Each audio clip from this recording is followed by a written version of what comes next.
Comics Journal, number 152, August 1992. Welcome to Cartoonist Kayfabe, boys and girls. I've been waiting for a Comics Journal for a while. And guess what? The audience is going to have to wait a little bit longer. We'll cover this issue after we do a year's worth of Wizard Magazine. Wizard Magazine, number 10, June 1992. This is my first Wizard issue. Let me ask you, where did you discover this magazine? I can't answer that, Ed. I used to think it was a comic book store, but I don't have a distinct memory of it, and I know they had some newsstand distribution, so probably newsstand, maybe flea market. Very long shot, it was a comic book store. But Rob Liefeld was everything to me whenever it came out. I couldn't get enough of these new characters, and the reason I bought this issue was because it was like info on his new book. Sign me up. Let me tell you something, man. My first issue was issue 37, and I got it because of a Rob Liefeld interview. Wow. Same deal, man. I'm a couple years younger than you. If this is June 1992, like I turned 10 years old in July of 1992, so that's where the disparity is there. Yeah, I guess I would have been 15 at the time. And a couple notes on the cover very quickly. Originally slated to be a Kelly Jones Sandman cover. The other bit is Rob Liefeld was working on a Sabretooth cover, or at least Scarab thought he was working on a Sabretooth cover, and this is what he turned in. I guess Marvel wasn't thrilled with this. They had probably just let him go, cut him out, cut him off the cable miniseries that he was slated to do. Whatever it was, ties were severed around this time period. I don't think Marvel was very happy with Image, and that these artists were going out and basically creating a competitor for Marvel. I guess they weren't too happy with this cover, but I sure was.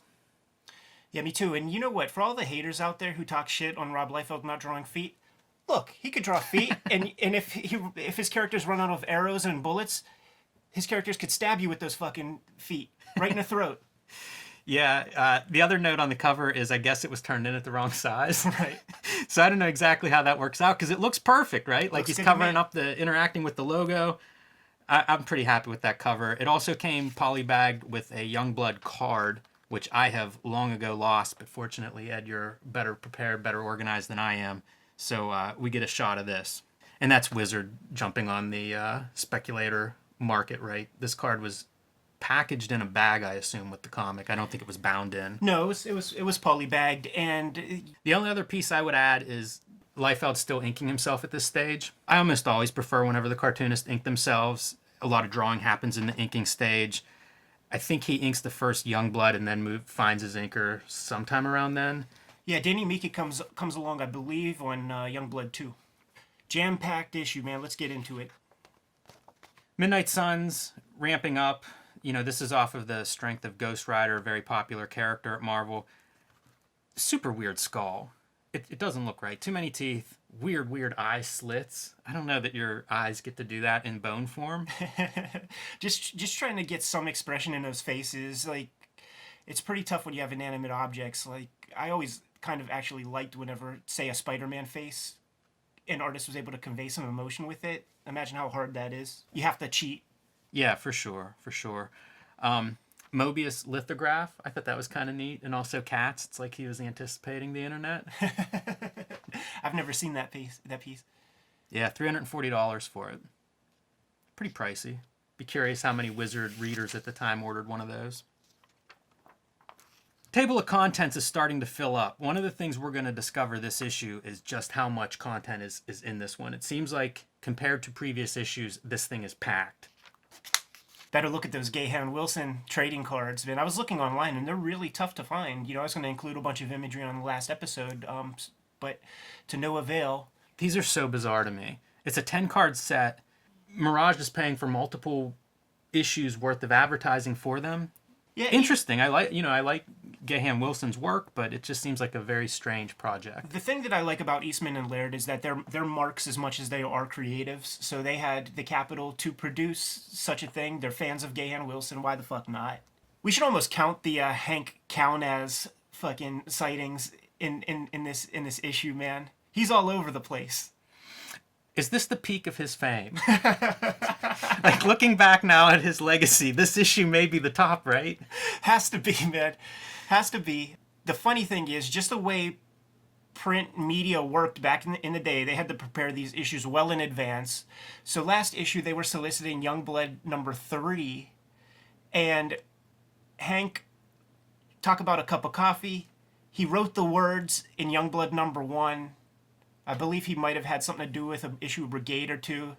And that was it. But he is all over this magazine.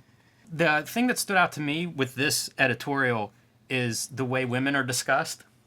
Like, this is the height of, like, boys club, and it feels almost like a Revenge of the Nerd parody. It's ridiculous. Like, I actually, it does. It looks like a comedy piece, man.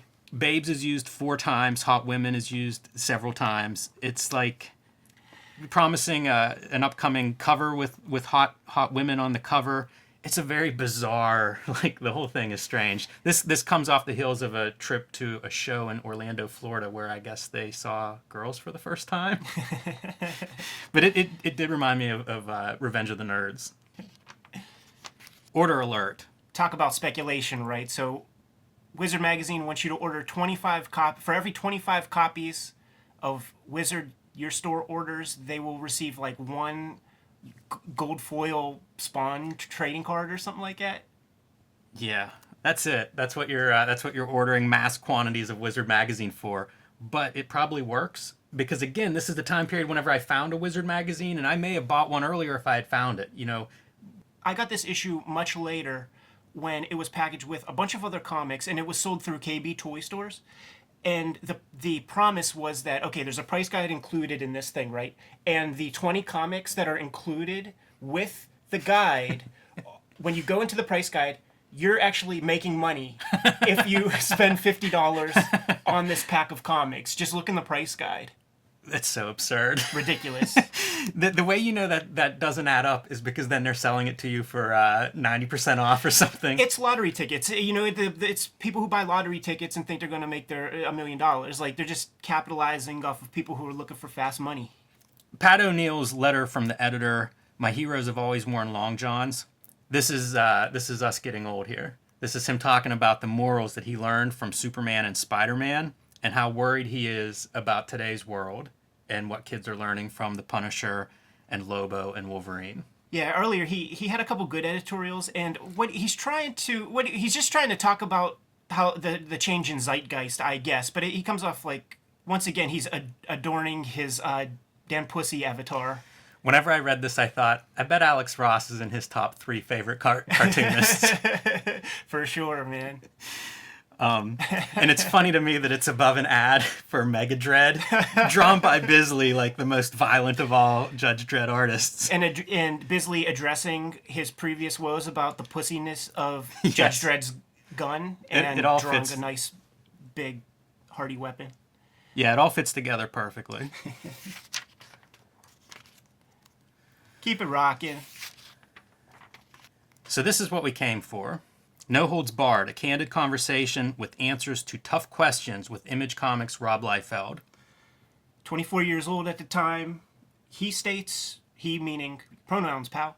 He, being Rob Liefeld, states that he's been in the game. It's about 6 years, but still, he's very early in the game. He's inside of his first decade, and he is one of comics' biggest superstars at the moment. Yeah, and the very first question is, what's the deal on the project you'll be doing through your own company? And he says, actually, no one owns the company. It's a shared banner.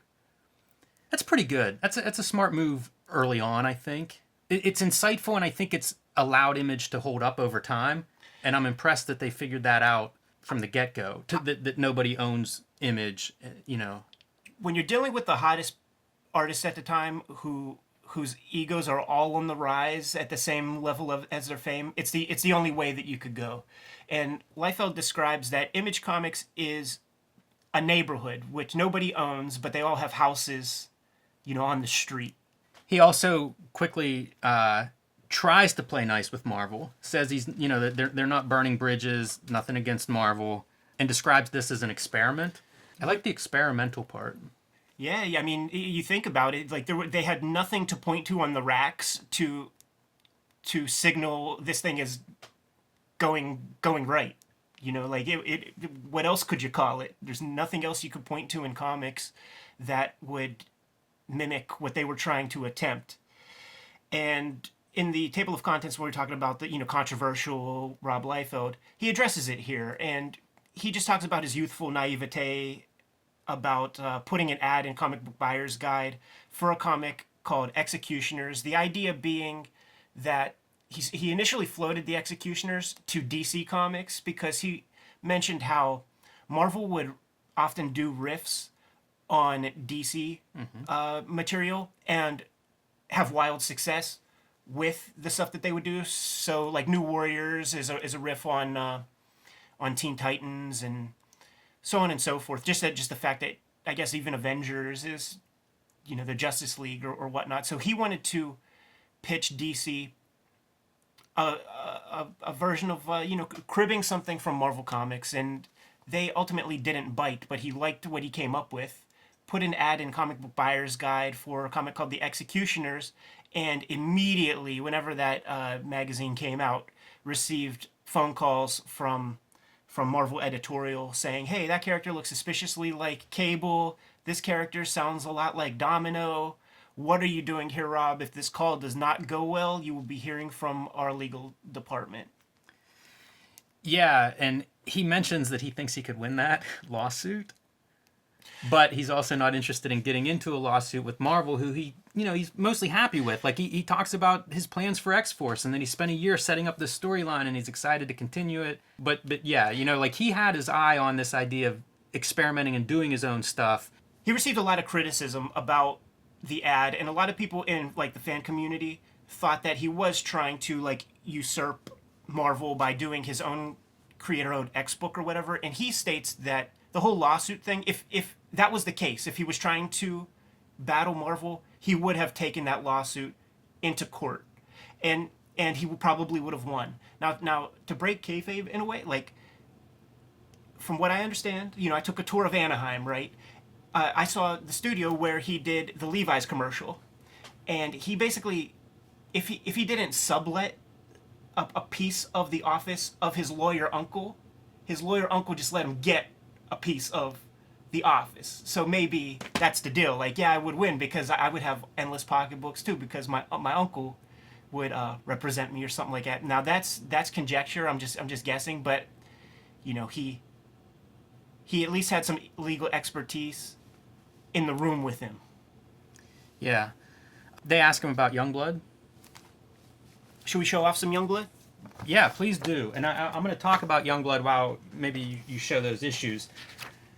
So, MTV was always something I remember him talking about being an influence on these characters, right? Media, MTV, colorful. He describes them as having, PR people, speechwriters. Basically, this is a government-sponsored superhero team, and in this world, they would have been the biggest stars on the planet. The description sounds great. And one of the things that I noticed with Image, because I've looked at those early 90s Image books quite a bit, is a lot of the story would come out in these interviews. It would be in interviews, and it would be in like editorial text pieces in the books, would contain so much of the story, and it would kind of set these things up, set up these characters and titles in a way that sounded awesome. And when I'm reading them, it's influencing the way I'm reading them. Because in my mind, it's like, I know they work for the government. I know they've got PR people, costume people, makeup people. It sounds amazing. It's a great concept. I was on board. And you see no evidence of that within the body of the comic. There's some disconnect between what is described and what is in the book. But as a kid, like I couldn't totally unpack it. And in hindsight, it is hard to like hit the ground running with this big world of characters. Like you're not going to introduce that and communicate all that in 24 pages. It's almost like the prequel of Youngblood is the interviews. So we basically, there was a big publicity push. He was on a lot of talk shows. He was on talk shows. He was on daytime TV magazine shows talking about Youngblood. So we already knew what the heck it was before the first issue came out. So we just accepted. Okay, they're government employees or whatever, man. So at this point, this may have been out. This would have come out just about concurrently, probably, with this issue. This magazine, like Youngblood 1, would have been out for sure. Like I said, last episode, they were soliciting Youngblood number 3. This is the only time you'll see Hank Kanalz. Yeah, this is kind of a funny note and not meant to be mean-spirited. But in the interview, he talks about Hank Kanalz scripting the comic and how, he doesn't want to put the words in the characters' mouths. And by issue 2, he is taking on the role of writer, which I have no problem with. Things change. I get it totally. But it was just funny to read this interview as I'm like looking through the old issues and seeing that come up right away.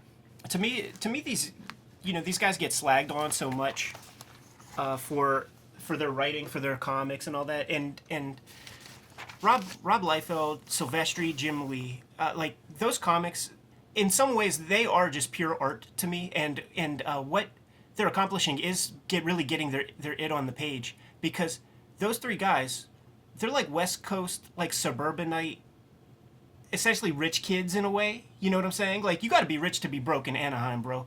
And we were talking about Silvestri's Malibu home, and Jim Lee is an Ivy League guy, and his dad was a doctor. So these guys never knew the true evil and stuff that exists, like a Jack Kirby would have done on the streets of New York. So their version of good and evil is just like action figures butting up against each other, and that's what their comics reflect. You know what I mean? Like, I do think his writing on X-Force in the end of the New Mutants was pretty strong. There were a lot of things at least set up, and who knows, if they would have played out, maybe I'd have a different opinion. But that was a book that I read. That was a book that I was like eagerly looking for, like, advance this storyline, or who is this character. It was set up. I don't feel the setup was there in Youngblood, but in X-Force I think it definitely was, from a plotting standpoint. yeah, no, of course.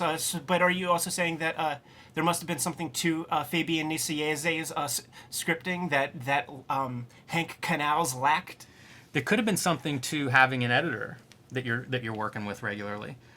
One other note on the description of Youngblood, he talks a lot about media was a big piece of his vision for Youngblood, and talks about a lot of media manipulation, and that we don't realize how much the media shapes us and shapes our world.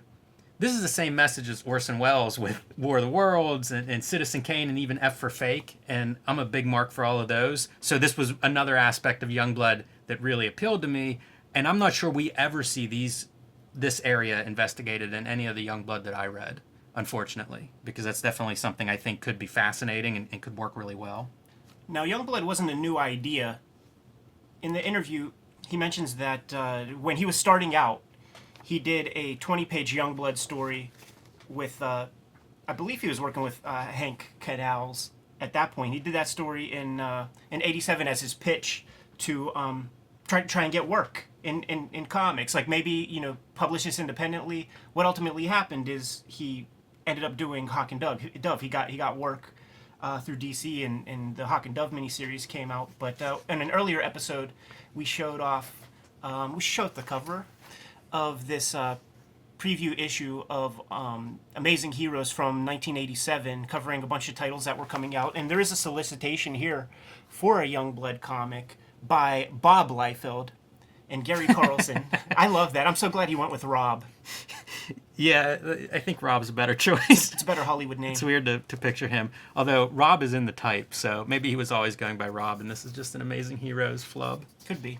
But all the characters are still in place, and the germ of the idea was in his head 5 years, maybe longer, by the time he put pencil to paper on the actual Image comic. Yeah, and they mentioned an article that ran in Comic Scene Spectacular a year ago. So this is the issue of Comic Scene Spectacular. The article is about X-Force, and it's written by Hank Kanalz. And so they cite this article a couple of times, but the note that I would pull out of here is that he mentions, this would have been a little over a year before this issue of Wizard Magazine, that on a short flight of his own, Liefeld will do a one-shot special with independent publisher sometime in the fall. The book Youngblood features his own character creations. And it's the same concept, as you said, from the mid-'80s. He had this idea for Youngblood, the characters, the concept remained pretty consistent, at least from the bits that have slipped out that we have seen, in descriptions and solicitations. And it's the same here. But interesting that over a year before Youngblood and Image happen, he's already planning to do an indie book, like he says. He talks about his interest in indie comics a couple of times in this interview. Some of his artistic heroes, growing up that would try indie books or produce an indie book. Yes, he mentions that, yes, his heroes have done independent work, but none of them did that work when they were at the height of their game. And this is something that was always in his mind. He was sort of planning his career as such, when he receives a certain critical mass of popularity, then he would strike and do a creator-owned book. And it literally paid dividends for him. Another, piece of Rob Liefeld controversy from this time that he was addressing was, I guess, in the fan community, and maybe there were previous interviews elsewhere with Louise Simonson, who was the writer of New Mutants when he was on that title, and she quickly left when he was working on New Mutants, citing that Rob changed some of her plot points in some scripts and stories that she was writing.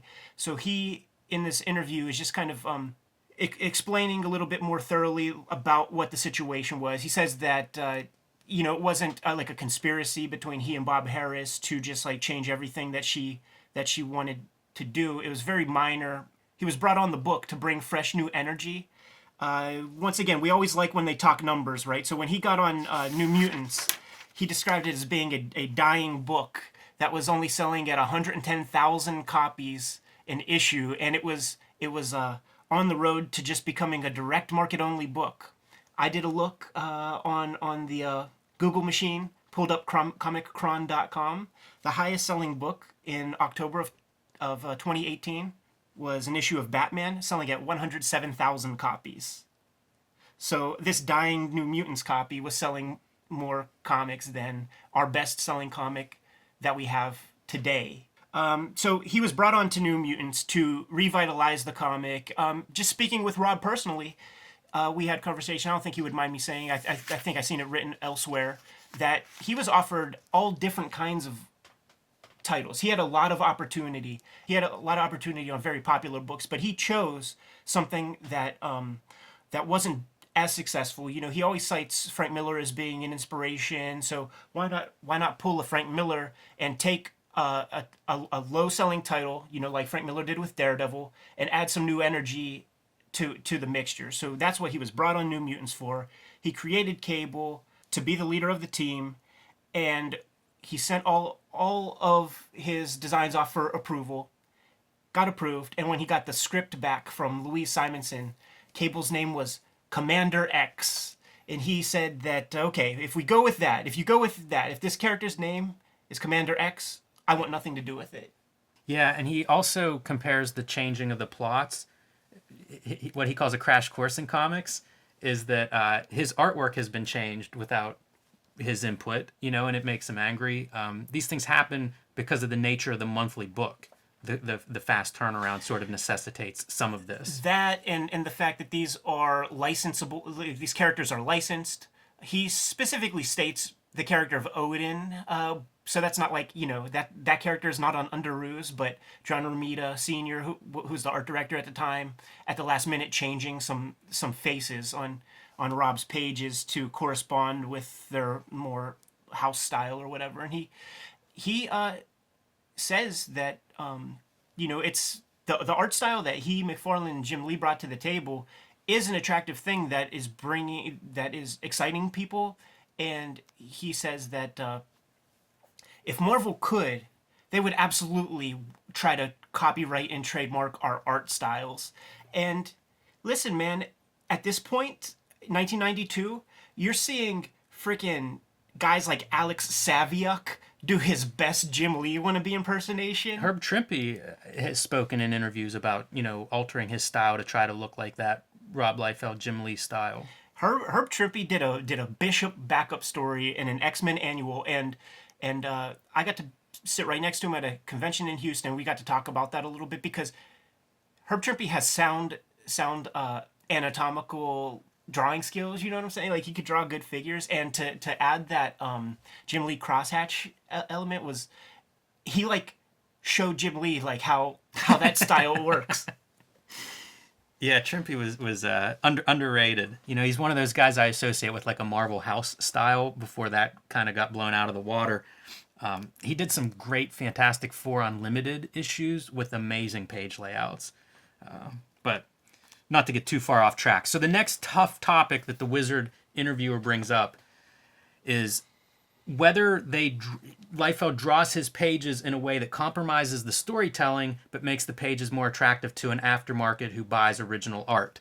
Rob Liefeld, in that previous comics scene interview, had mentioned putting anchors in the pages, and this is something to basically add some sort of a visual flair, something to draw a reader in, to hook them, to kind of excite them, as we were saying earlier.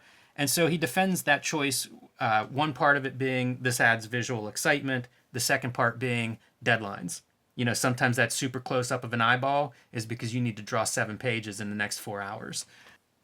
This is what we're talking about in terms of style and excitement and what these guys brought to it. Like some people are criticizing him for this, but the flip side is there's a reason he's outselling a lot of his peers, and it's the same piece, so you can fight about whether you like it or don't like it, but it was very, very successful.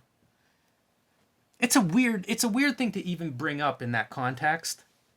What would be the alternative? A guy asks you if you're drawing bad pages in order to sell them later. Would anybody on Earth say yes? Like, what kind of a question is that? We could look at the interviewer here, maybe do some scrutiny of the interviewer. Patrick Daniel O'Neill is not Barbara Walters. And then the other thing that people criticize, not just in here but in other interviews at the time, is the idea that he's going to the indies, but he's still doing superheroes or Marvel-style books. And so they kind of get into that a little bit, and he talks about fast-paced, action-adventure style storytelling is what he's interested in. And again, why would you change your style whenever you're going out? You're taking the biggest risk of your career, and now you're going to not dance with the one you brought? Like, stupid question. Hey, Rob, now that you're striking out on your own and you need really to figure out how to make this work, why don't you try something different that people don't know you for? Right. It's a dumb question. Of all of these, like that's a pretty stupid thing to say. Yeah, agreed. I didn't even make a note about it because I just totally sloughed it off. Oh, one other note. This new releases. This is another distributor. So you know how we've talked about ads for Previews, which was Diamond's big catalog, monthly catalog, and we talked about Advanced Comics, which Youngblood was on the cover of that several episodes ago, promoting the inevitable Youngblood comic. So he got a lot of cover space. Do you know what this distributor was called? This is Northwind Distribution. I have not heard of them, but at this time of Youngblood 1 publication, there's probably 18 or 19 major distributors in North America.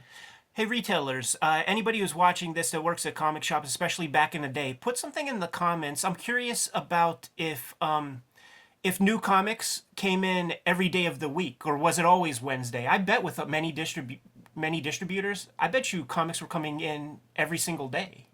I would bet that there wasn't a new comic book day. I would be curious to hear more about these different distributors. Regular bookstores work that way. Books come in all the time, not just Wednesday. It's also interesting to me the pool character art. Like think of what you're looking at here 25 years ago and where Deadpool is now. I guess, but I was a fucking Deadpool mark the second I saw this image. I was drawing this character. I was, you know what I mean? Like, I adored it. I drew it on the wall of my bedroom when I was a boy. And in fact, Pittsburgh Magazine came to town. I'll try to dig up the picture to send to you. But we broke into my childhood home. We were the last people who lived there 19 years ago. So for this article, we broke into the house. And I forgot that, I drew a big Deadpool, Rob Liefeld Deadpool, on my bedroom wall. And it had the New Mutants logo and everything. Another Hank Kanalz sighting. Oh, and this is... What is that famous saying? If you meet the Buddha on the road, kill the Buddha. So it's written by Eric Stevenson, the usurper of Hank Kanalz. Should we just flash forward a little bit? Eric Stevenson is now the publisher of Image Comics, and before he was the publisher of Image Comics, he worked his way up the food chain at Image, but he became the editor of Youngblood almost immediately. I could take a look and see if he's the editor of issue 2 even. And becomes the scripter for not only Youngblood, but for almost every Extreme Studios book. He must have been 19 or something. The usurper, Eric. I like this subtitle too. History of Comics 103 Writers.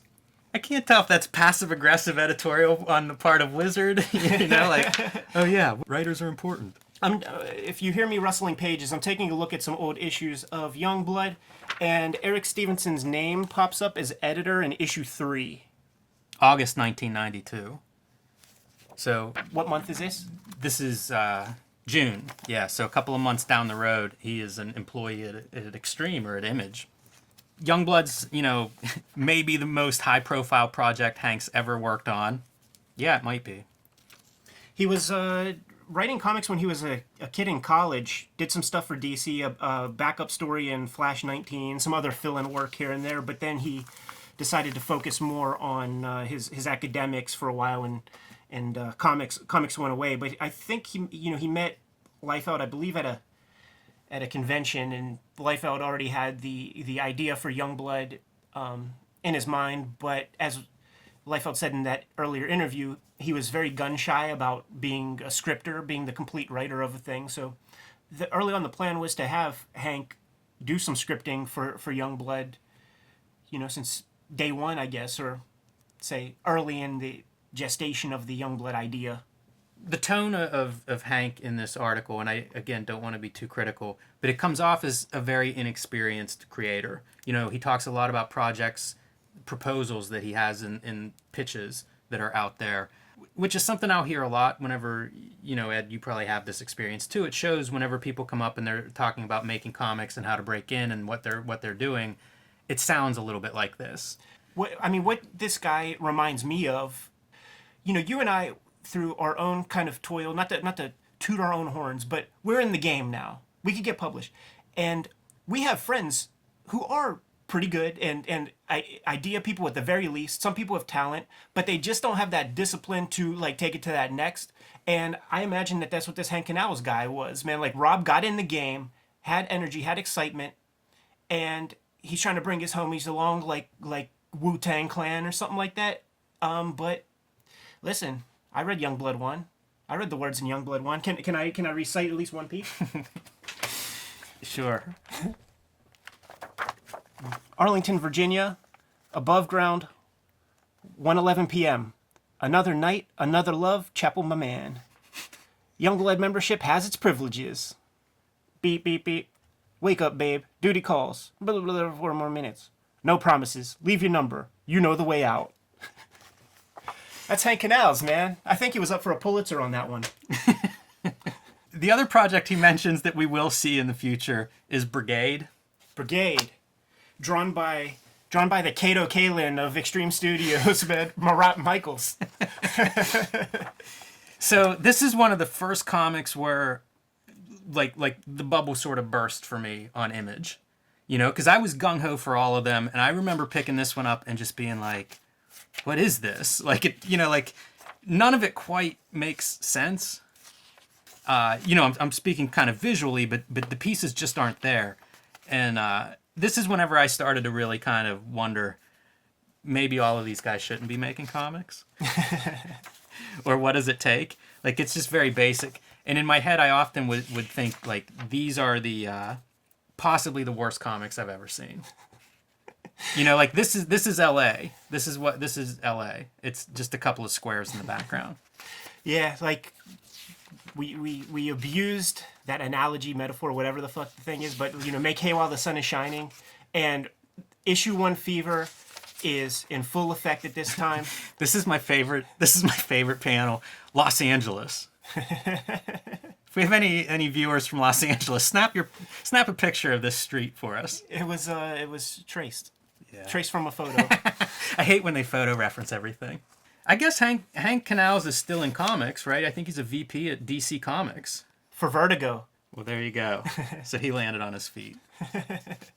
And I mean, if we draw lines, he, after his Extreme Studios tenure, he works for Wildstorm, so he's homies with Jim Lee. This is called The Origins of Youngblood. It should be called Team Roster of Youngblood because it's basically the characters on the two teams. There was a team that was domestic and then an international team.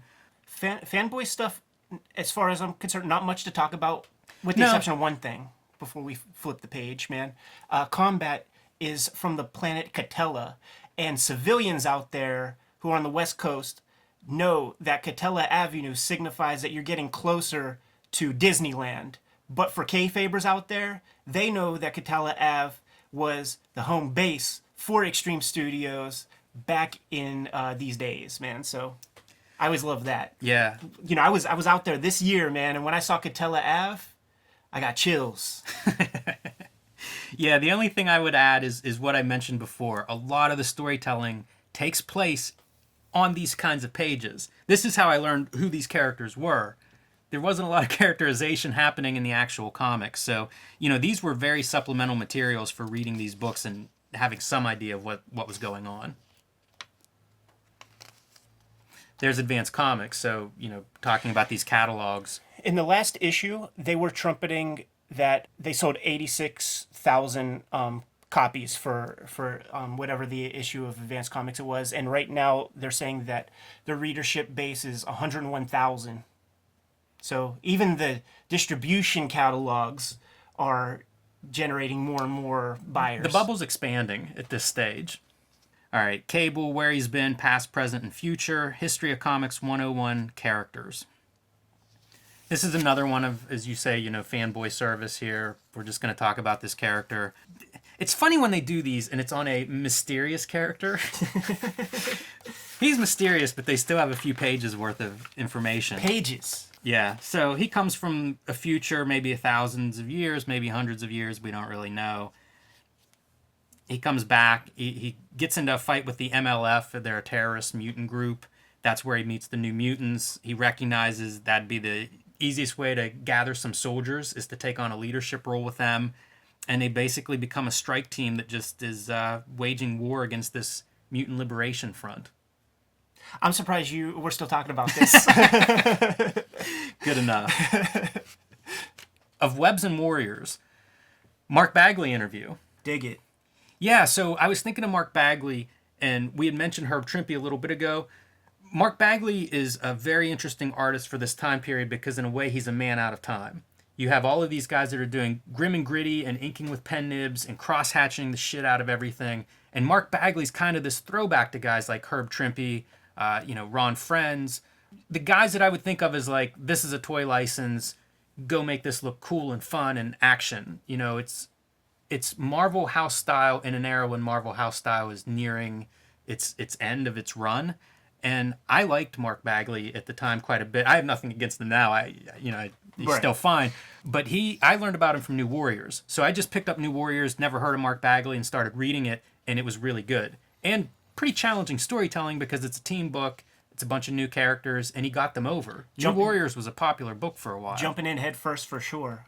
He is the guy who won the Marvel Tryout kit in the 80s. Yes. And he worked his way up the ranks. He drew like New Universe comics. What are some of those names? Cyforce, Nightmask, Starbrand.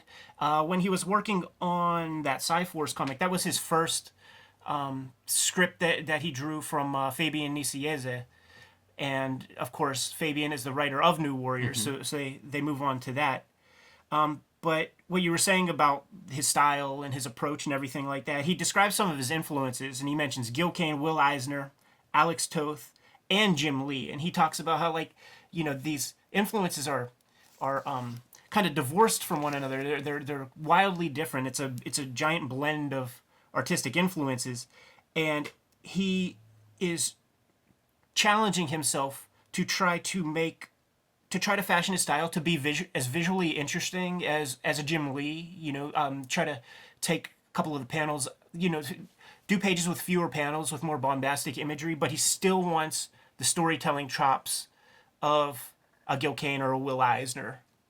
I like both of these covers a lot, by the way. I was a fan of his at the time, and I'm still very happy whenever I opened this magazine and saw these. Speaking to the art approach that you just described, he's very specific because he's taking over Amazing Spider-Man, as part of what this interview is about. And David Michelini's the longtime writer of Amazing Spider-Man who had just worked, well, not had just, but had worked with Todd McFarlane and had worked with Eric Larson. McFarlane obviously very stylistic and bringing a lot of his own ideas to the table. And that's where Bagley talks about, art in service of the story is kind of where he's coming from. And I can get behind that. Storytelling to me is kind of been something I've been kind of obsessed with as long as I've been trying to make comics, is figure out how that works. So this makes total sense to me. He describes the 3 parts of a comic book. First part is the plot, second part is the art, and then the third part is the script coming in after the art, which I like that part too. You know, being able to adjust your script based on the artwork, I think, is important, and not all comics are made that way. It's true, and I mean that 3-part structure is more indicative, I believe, of the Marvel method of the time. Though, as like singular cartoonists, you can change that script even beyond like the part where you letter it on the page, because when you scan it in and do all that, you could still change that dialogue. You could still change the words that you could still change the words that are on the page well after you decide what they are initially. He's pretty new to the game, and he is the designer for the Carnage character. That's a pretty nice feather in the cap. Yeah, I'm surprised we don't see a pic of Carnage in here. Dropping the ball a little bit on Wizard's part, but yeah, it's an interesting character design for sure. Important character of the 90s. Venom and Carnage, come on, man. Yeah, we'll probably see him on a silver screen in the next year or two, right? If he's not even in the Venom movie, I didn't see that shit. Yeah, I didn't see it either. I guess I won't see him on the silver screen even if he is. But I met Mark Bagley whenever I did have access to a comic book store. A guy sent me to a Pittsburgh convention that Mark Bagley was at. Yeah. With first appearance of Carnage, a stack of them to get signed. So I felt kind of like a tool there, But he was fine. You were that guy. Yeah, he had no, he was cool with it. They ask him the obligatory question about writing, and he says he's not really interested in writing. He thinks he could probably write a good story or two if he really sat down and applied himself, but describes, Amazing Spider-Man is his dream project, and he seems very happy with where he's at, to the point that the interviewer calls out, his outlook on his work is one of enjoyment, and the attitude has remained with him after, since entering the industry. So it's kind of interesting, this is a guy that always wanted to do what he's doing. It makes for a nice interview. Yeah, I agree. Seems like a pleasant, happy-go-lucky guy. Especially this photo. Look, man. He's in heaven. It's like a young William H. Macy. From Boogie Nights. Yes. Yeah. This is a stupid effect. You can barely see the art. That was a bad choice. Yeah, I don't understand the point at all. Show us a nice, that cover probably looks 100 times better the way it is. Oh, man. So this gets my award for the worst article I've read so far in this Wizard reread. I checked out pretty early. This is garbage. I can't imagine his mother even thinks anything of this. This is a story of his history of reading Spider-Man. So it's his history. It's not even about... Yeah, there is no insight. This isn't even character fanboy service as the previous articles we rushed through. This is a guy just personally reminiscing on his history of reading Spider-Man. He fell out of it for a little bit in high school. He was feeling lost. Found it again. Didn't like the black costume, but when he came back to Spider-Man, good news. The black costume was now on Venom. He was back in the familiar red and blue. Everything was good in the world. We could keep it rocking. It's so bad. Like, it's noteworthy. I couldn't read it. In an issue as packed as this issue is, I don't know how this guy... Whoever's editing, you need to look in the mirror, because this is poor. Yeah, give us 3 more pages of Hank Kanalz. All-Star Memories. The issues we've read so far frequently will look into an old comic book. This is looking at All-Star Comics, a series from the golden age of DC characters. This is basically the All-Star... Maybe All-Star is too big of a word because it's not Batman and Superman, but this is a cast of superhero characters like Flash and Green Lantern, and Wonder Woman joins up. So it's, top characters from DC in a team book. Buy one comic, you get to see all your favorite heroes. I grabbed one of those hardcover archive editions back in the day. On the strength of the cover, I was hoping that the interior work, I got... That swerve got pulled on me. Dave Gibbons drew this. But there is some fun stuff in these old All-Star comics. Now, it's Justice Society of America, I believe is what they were called, right? Okay, it's a Justice Society of America, and every issue is basically structured the exact same, where I guess the idea of an entire team of superheroes kind of ganging up on an ultimate bad guy was just it took a couple decades to figure that out. So they are a team, but they sit around a table.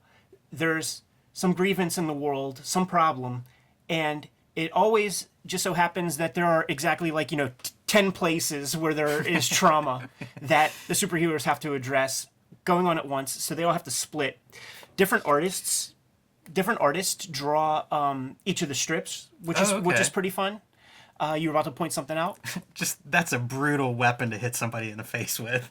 Yeah, this guy Morning has star to the face. This guy has cerebral chronic traumatic encephalopathy or whatever it's called. But there is an artist on here who shines beyond everybody else to me. And I'm not just being silly, but the guy's name is Harry Peters. So in an era where Dick Sprang is drawing Batman, Harry Peters is drawing the Wonder Woman feature in the old All-Star comics. And to me, this is like an evolution of like a Fletcher Hanks kind of approach. Now, different letterers would pop up on the Harry Peters Wonder Woman stuff, but this is my favorite. There are a few others in here, and Wonder Woman isn't in every issue, which is unfortunate because it was Harry Peters who drew all the stuff. And just look at these crazy proportions. Like if I happen upon somebody with this comic at a convention, I would not only buy several copies to like give to people, but I would be promoting them all over the internet myself. I wonder if this was the regular Wonder Woman artist, because I have one of those Treasury Edition Wonder Womans, and some of the art in there looks like this. So you can probably find more of this artist's work on Wonder Woman. Harry Peters sounds like a pseudonym. Wonder who that might have been. I don't know who the Wonder Woman artist at the time would have been anyway, but that does look familiar. I think you could find more of that artist if you start digging. I don't have too much to say specifically about this. I never read All-Star Comics or even an archive edition of them. It's pretty straightforward. It's a Golden Age book. This guy kind of presents the case that it's a great sample of Golden Age book. A lot of these take place in 1947, so he cites that's whenever Uncle Scrooge appeared, to give some context of what was going on at the time. And he also says that this is like the first superhero team. Right. Yes. And he also, it's almost like he predicted the internet would come along because he hedges his bets and he says that now I understand that Marvel Man had a family, or excuse me, Captain Marvel had a family and all this. So it's like that's like how we hedge whenever yes. want douchebags not to say stupid shit in comments. He gives context for his first or early experience with this comic is like he was hanging out with his buddy who had the whole run. And he was very jealous of that dude. Kept him in a box under his bed. I've been in that position, man, sure. when I was a young boy. I think any comic collector can relate to that. I talked to a lot of friends out of their comics when they, discovered girls before I did or something like that, man. Like, oh, you don't need those comics anymore? I'll take them off your hands. That's pretty good. He also talks about the end of this series and the way that it ends. There's no internet in 1950, 51, I think.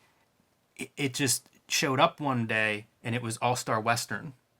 That's how they would do, man. Over. To just the wisdom of the day, man. And I guess there was like all this extra paperwork that was required to start a new issue of a magazine. So they would just getting an issue 1 didn't have the same relevance back then that it had, in 1992, because the idea of an issue 1 back then, the readers would think that it's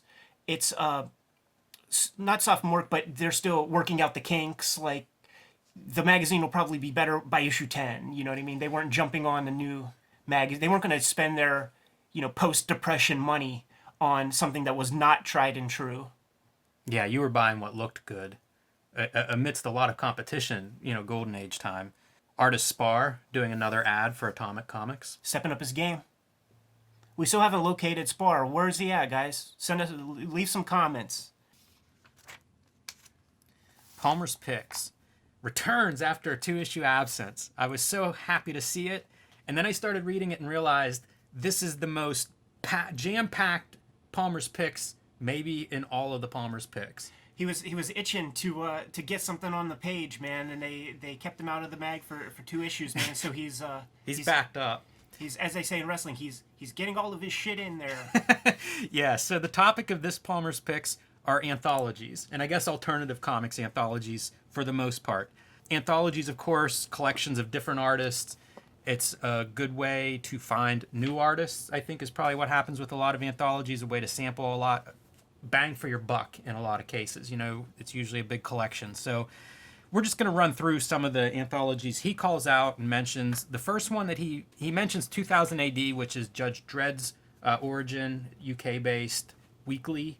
It's been going on for well over 1,000 issues. Oh, well over. There's a good documentary on that if anybody's interested in that. And it's interesting. It's UK comics, kind of a skewed version of Marvel comics and heavy metal if those two met up. And Well said. Well said. Because it is more wild than a Marvel comic, but it still has a sort of rigid kind of corporate structure format to it. it's genre comics, you know, Yeah. probably a little bit more sci-fi than what we would see in superhero comics, and a lot of great artists, man. If you went through the list of guys who have done work for 2000 AD, it is amazing. So Triple A baseball for the future of Vertigo Comics, the British Invasion, when Karen Berger cherry picked the best talent from 2000 AD, brought them over to DC Comics, do American Comics. Alan Moore was there, Grant Morrison, Neil Gaiman. almost every UK creator that would come through Marvel or DC probably has some work in 2000 AD. The next one they mention is another UK series, Deadline. I love Deadline. It's known for Tank Girl, came out of Deadline. Jamie Hewlett, and Alan Martin, creators of Tank Girl, is in there from the beginning. So, oversized, you can already see it's that European size of magazines. They were closely connected to music, so you would see like art comics. This is a beat up. Look at that issue; it's almost photocopied in quality, and lots of different artists. Many of the artists, they all went to the same art school. Like they are the inaugural class, I believe, of whatever the art school is. I was talking with Philip Bond because he was a part of the Deadline crew, and just asking him about that whole world, man. We're talking, Shaky Kane, Brett Ewins, Yeah. Glenn Dillon. This is Jamie Hewlett did this series, was never collected, called Fireball. So Jamie Hewlett, you may recognize the artwork if you don't know Tank Girl, but he is co-creator of the Gorillaz music group, as you can see as evidence from like this image right there. Yeah, and they would run these very strange. The way the magazine was assembled, they would have like a signature that was in color, so like 4 pages at a time, followed by black and white signatures. So this is the same story. You get about 8 pages of story maybe. This is just about a car race. It ran through 10 to 12 issues over the course of a year. Really cool stuff. Cartoony, weird, kind of adult, but still very like bubbly marker art. Probably the easiest way to find Deadline in the US for anybody watching that wants to sample this is some of it was published here by Dark Horse. Are these reprints of the British comics? I think they're both. I think there's reprints and new work. Like Richard Sala here, American cartoonist. Several of these cartoonists you'd recognize from American work, but also it is the artist that, Shaky Kane, the artist that you mentioned. So it's kind of a combination, I think, of reprints and new material, I guess. And all black and white. Thinking about it, the Gorillaz was formed. The guy from Blur, who's the music part of Gorillaz, went to art school with those guys, and I believe Hewlett conducts an interview with the Blur guy Shaky in an Kane. issue of Deadline, and they sort of build their music project after that. Yeah, and American cartoonists went that direction too. Like Evan Dorkin was in the UK Deadline magazine. So, one of my favorite anthologies. They mention Action Comics went weekly for a little bit with an anthology format. I think we mentioned them in a previous episode because of the Black Canary Randy DeBurke artwork that I liked. Marvel Comics Presents was a bi-weekly series published by Marvel. Sold relatively well because it would always feature some popular character mixed in with, other popular characters in this case. It would be a popular character and like maybe one popular artist, and then they would bring in new talent to test their mettle. Yeah, so you would get about 4 stories worth, sometimes multi part. They would run through several and then be collected possibly if it was popular. A lot of people's first comics that they worked on were in Marvel Comics Presents. Joe Madureira's first comics work was in there. Jay Lee's first comics work was in the pages of Marvel Comics Presents. Dark Horse Presents. This was one of the first Dark Horse titles and ran for a long time, well over 100 issues. Same format, several stories by a mix of old and new cartoonists. Differences from Marvel Comics Presents is this was black and white and creator owned for the most part, although licensed characters would come through there from time to time, like Aliens, Predator would occasionally show up. Mobius, was in some of them. Rick Geary, probably some viewers are familiar with. This is Frank Miller's Sin City was originally serialized in Dark Horse Presents. I don't know if that's probably their highest profile story that came through there, but John Byrne's Next Men, Mignola's Hellboy had a really good story. Paul Pope's Heavy Liquid? No, I forget the name of it now. Paul Pope had a big 10-parter that was good around in the 90s and 100 issues. So this was one of my first when Miller returned from Hollywood. This was the first Miller I bought fresh at a comic book store. I had become a big Miller fan based on work that was at least 4 years old because he was off writing movies and things. And so when he came back, this was one of the first comics that he wrote and drew and was huge for me because I was at this point trying to figure it all out. These were black and white, which looked like what I was drawing, quite a bit better than what I was drawing. But the black and white part made sense. And, he was lettering it himself. He was doing it himself. Obviously, this looks quite a bit different than Dark Knight or Daredevil. And it really, had an impact on me. Great lettering, too. I loved, he would incorporate these big lettering sound effects. So, and that was his lettering too, by the way, man. So that was one of those things where it's like, okay, the guy who draws it, like, you are not circumscribed to just having to be a penciler or even just writer artist. Like, you could handle the chores of the entire production. And I saw that this kind of work before I saw like a Robert Crumb or any of those guys. One note on Black Cross. This is Chris Warner, who I think might be the art director or some high up at Dark Horse Presents now, or at Dark Horse Publishing. But this is his character's mercenary, right up my alley. If you're a Canon Films fan, this would be in line with that. Post-apocalyptic setting. And Chris Warner, I became fans of because he drew the first Predator series, which was one of the first indie comics I got. And I would copy, poses of Predator. And thanks to the chat room for mentioning that the Paul Pope story in Dark Horse Presents was a one-trick ripoff. Yes. Big ups, Golden Boy. So he identifies all those anthologies as financially flourishing anthologies, which I suppose that's fair. Several of them ran for many, many years, so they must have been doing something right. But then he gets into more of the alternative comics. Palmer's Picks tends to focus on the more indie alternative art comics landscape, and so this was such a big exposure for me because I knew none of these books, man. Huge. We're going to get into things like Raw. Raw was Art Spiegelman. Look at this baby, man. These look at the size of these things. Turn them sideways so that you can even see compared to the Wizard.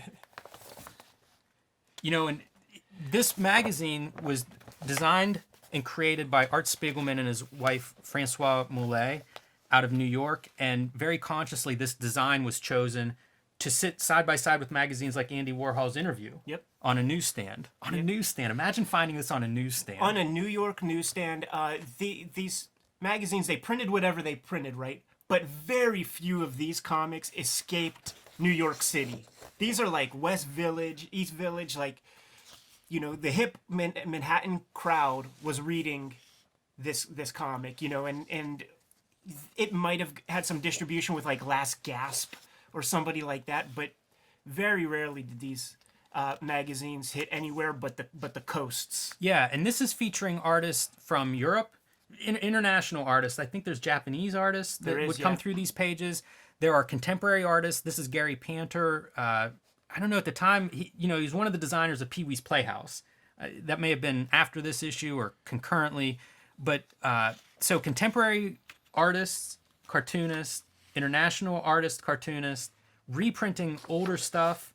Things that were hard to find, like Crazy Cats, just, basically a collection of really good comics that I don't know where else you were seeing them, especially in the early 80s. Yeah, Spiegelman just like highly literate on the language of comics, and he just he had an eye for discovering all this material. Plus, and also Francoise, she's French, I believe, so she had she sort of took care of Munoz. the Euro comics part of the game, but not only that, but she was like art director. I think they even had a print machine in their house.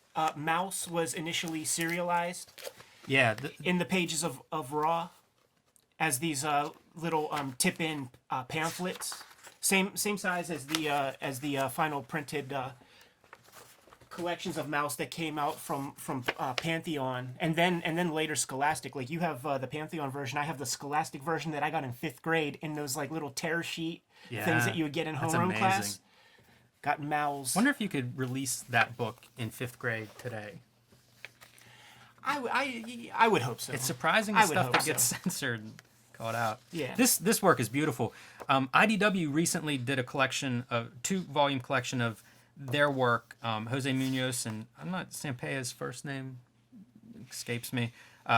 Sinner, though, is the collection that IDW released in a very nice edition, and just beautiful black and white art. We were just talking about Frank Miller. I think this is obviously an influence on Frank Miller. This would have been 10 years, this issue of Raw 10 years before the Sin City that we just looked at. I first heard of Raw thanks to the film Comic Book Confidential. Charles Burns. Like every page you can pull stuff out to look at. Still interesting today, right? 30 years old and more, and it's still amazing. Kim Deitch. Francois and Art Spiegelman, their idea with putting this magazine together was they wanted each issue and each unit, we'll say, to be like a precious object. But he described in Comic Book Confidential that he wanted it to be like an accessible precious object, something not like a signed and numbered $500 limited edition. So I don't have this issue that in particular, but there was one issue where and Spiegelman, he taught at the School of Visual Arts, and he would cherry pick his best students to show up in the pages of Raw magazine. So this would be Drew Friedman. Kaz was a student there. Another student of Spiegelman's was Paul Karasik. And I was hanging out in Denmark with Paul Karasik when we were teaching these workshops. And there's the one issue of Raw where the covers are, just to show that it's a magazine and not just like an illustration or something. The cover of this one issue of Raw, they printed it traditionally, and then they tore the magazine apart and put all the pieces in a pile and stitched it back together so that every single issue, every single copy of that particular issue was unique. And Paul Karasik said that anthropologically, a phenomenon occurred as they were putting that issue together, because he just stepped back and he took a look, and it was all the guys who were tearing the magazines up, and it was all the women in the room who were stitching them back together. Karasik also told me the story about Charles Burns showing up, because Charles Burns was not a student; he was just like a kid in I don't know if he was in Philly at the time, but Spiegelman. Mm-hmm. But Karasik was there when they just basically got a knock on the door, and it was Charles Burns, like with a portfolio or something like that. Because Burns was a reader of Raw. Yeah, so these are amazing. One piece to consider, again, if you're looking for this stuff, this is Read Yourself Raw. This is a collection from the first 3 issues. You can find this. You can find this on eBay or somewhere, for $20 or $30, something affordable. So if you want to pick up some Raw and see for yourself how great it is, this is probably the easiest way to sample that, because Raw magazines are hard to find. I actually found, is it Chris Ware? Maybe not. No, that's Spiegelman. Okay. But Chris Ware shows up in the later issues of Raw magazine. Yeah. One of my great comic book finds was issue 8 of Raw magazine. I found in a dollar box. Oh, that's great, man. The sort of heavy hitters, the outliers of Raw magazine would then get their own Raw one shots. We don't have to focus too much time on this, but Spiegelman and Molly would publish these incredible one shots by the more sort of how would you describe, like these cartoonists that they published were not going to be published in Marvel Comics. That's fair, and it's great stuff. I love Jerry Moriarty. He's got a couple of books out there. I'm just loving the idea that there is a percentage of people who are showing up to the feed to hear us espouse about Spawn, and they're now looking at Jerry Moriarty. Maybe that's the hook. Maybe that's what the show is, man. Yes, it takes all kinds, but we could read this all day. Yeah.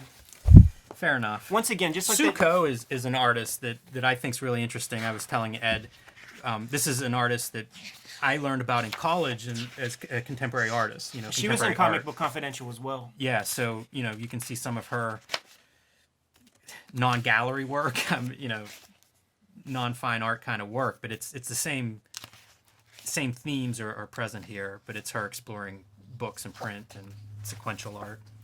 Yeah, fantastic. And just like we were talking about the more accessible Deadline comics, like the more accessible Raw books that you could get your hands on way easier. Yes. Would be like the second iteration, Volume 2. Whenever like this is my copy. I got this.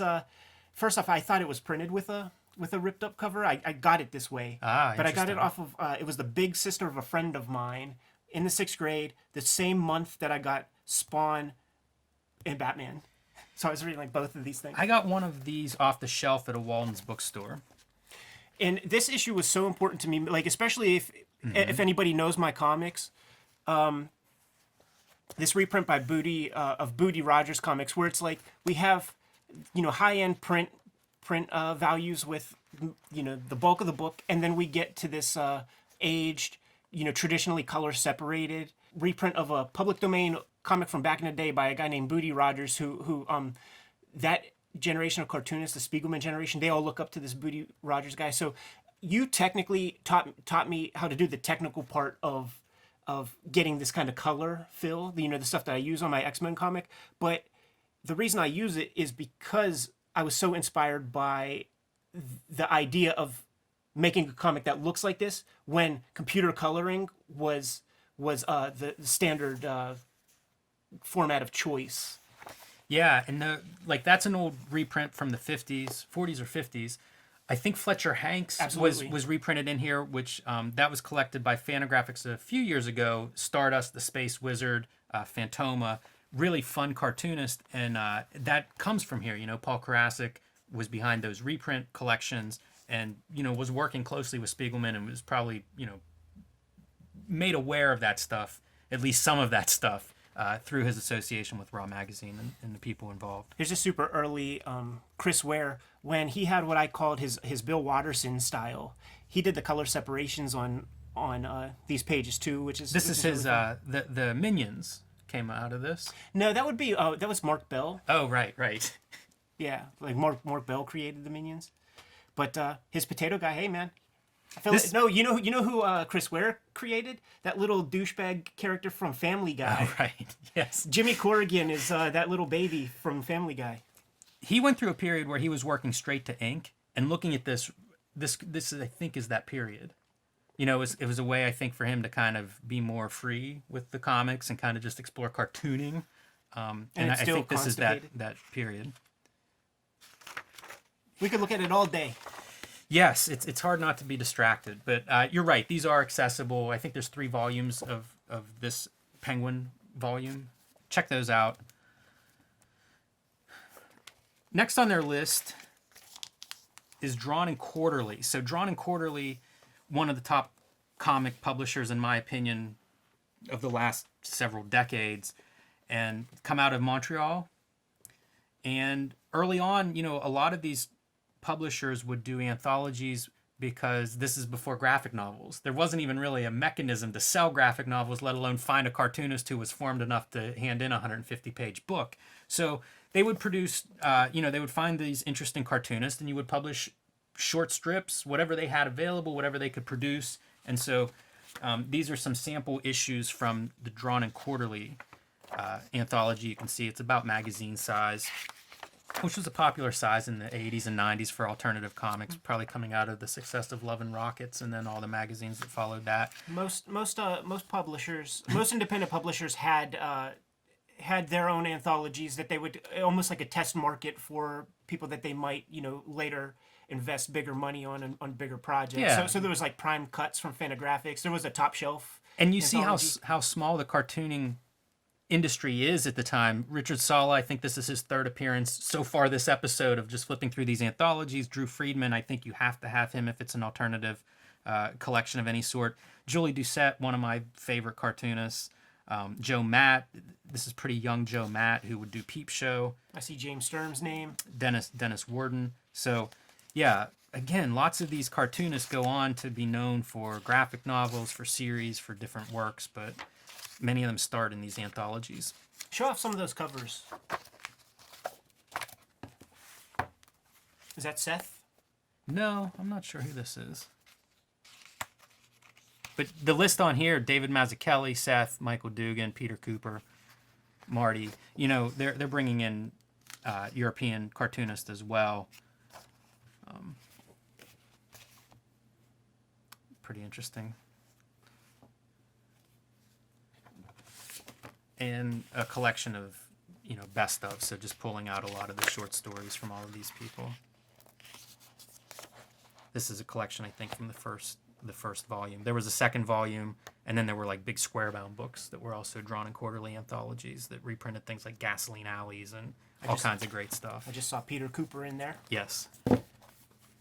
Then the third anthology that he singles out in this feature is Taboo, published by Steve Bissette. I think at one point Dave Sim was going to publish it, but that didn't work out for one reason or another. So Steve Bissette ends up self-publishing Taboo, and it's a horror anthology, probably best known for From Hell, Alan Moore and Eddie Campbell's. Serializing from early From Hell chapters. Yeah, speaking of covers, like, this was serious stuff, and he ran into a lot of serious problems with this book. Printers refused to print it because of the subject matter. Distributors refused to carry it because of the subject matter.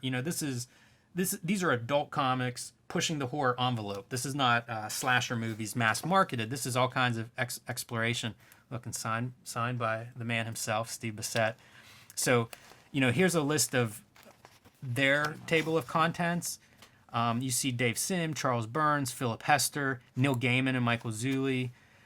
It's quite a list. Mobius, Jodorowsky, Spain, S. Clay Wilson. So pulling from a pretty wide selection of cartoonists, going back into underground comics, going again into European creators, filmmakers, writers that are very celebrated. He published Mobius strips. Yeah. Yeah. Mobius strip. He really did. I mean, this is the Mobius comic in this issue. This has been reproduced in giant, like a big hardcover, I think, recently being within the last 10 years. Take a look at some of the, I think From Hell is towards the end, but... I think it's the final story. From Hell, we mentioned being serialized in here.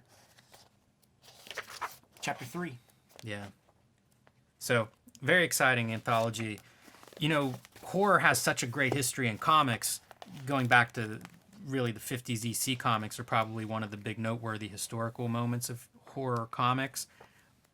But it still is kind of a fringe genre in comics. And so I would say if you have an interest in horror, Taboo is definitely an anthology to seek out. And you can find these issues if you do some tracking them down. There might even be a couple issues available from Steve Bissette himself, which you can find online. This, for me, this was like your blueprint for alternative comics. Like if you wanted to...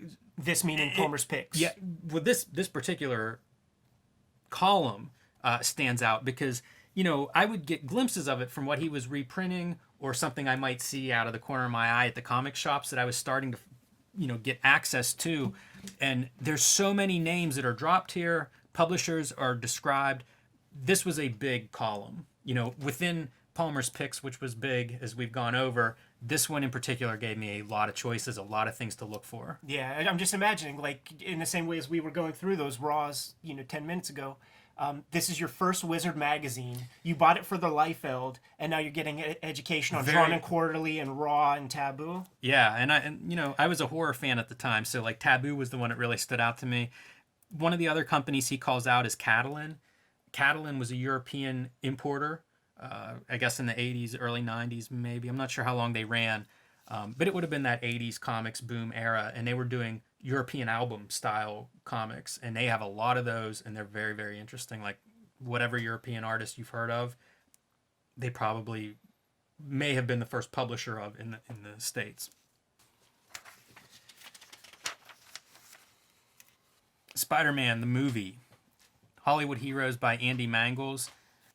So Mangels is just doing a retrospective of every time that Spider-Man showed up on TV. The old Ralph Bakshi cartoon would have been the first thing, and we all maybe we all don't remember it, like the Electric Company when he showed up with the Morgan Freeman intros, and Spider-Man was like silent but would speak with dialogue balloons and thought balloons, which I thought was really good. I used to see that after Sesame Street, I believe, is when I would catch those bits. I bought a VHS bootleg tape from the Pittsburgh Comic-Con of every Electric Company segment, because that's before my time, I believe. I don't ever remember seeing Electric Company on regular TV. But another bootleg that I bought at the Pittsburgh Comic-Con when I was a young boy was the Japanese Spider-Man show that was pronounced Spiderman, and it was, I believe, spelled that way on some licensed merchandise, which I thought was really, really cool. There's like 3 or 4 episodes of the Japanese Spider-Man here. This guy, he has nothing to do with Peter Parker. He's not a photographer at the Daily Bugle or anything like that. He's got like a Green Lantern ring, and that's where that warehouses the costume. But this is cited I read in many places that this is the first, it's a big trend of like Japanese shows, anime, and like Power Rangers, where you have your costumed hero, and then he has a giant mecha robot that he jumps into.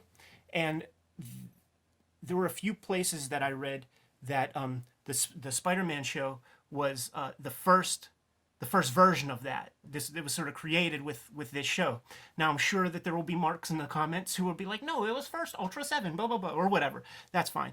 But anyhow, like in the article, Mangels talks about, yes, Stan Lee was trying to bring the Japanese show to America, but no networks wanted to distribute it and put it on TV. And it just made me think, like, wow, that Spider-Man show, like, it could have been Power Rangers. It could have been that, because that's all that Power Rangers was. It was a Japanese show that was like repackaged for the American market, and it was interesting that Stan Lee tried to pull that move, but I didn't get anything much else out of that. I just wanted to show off my Japanese bootleg. Yeah, there was also the Spider-Man manga that Marvel published a few issues of in the early 2000s. It's pretty good, like Bat manga I think is more celebrated, the Batman manga. But the Spider-Man manga, the issues that I've seen look really good too. So, yeah, it just traces, again, his history on TV, cartoons, the 2-hour pilot, the 70s show. And then goes through rights bouncing around to different producers, including the Canon guy at a couple of different points. Yes. Yeah, Roger Corman's name was attached at one point. So, I guess you go another, 10 years. When does the Spider-Man movie actually happen? But I'm sure we'll see several more Spider-Man articles. And by several meaning dozens. All right, second Brutes and Babes. First one featuring Bart Sears, drawing powerful comics.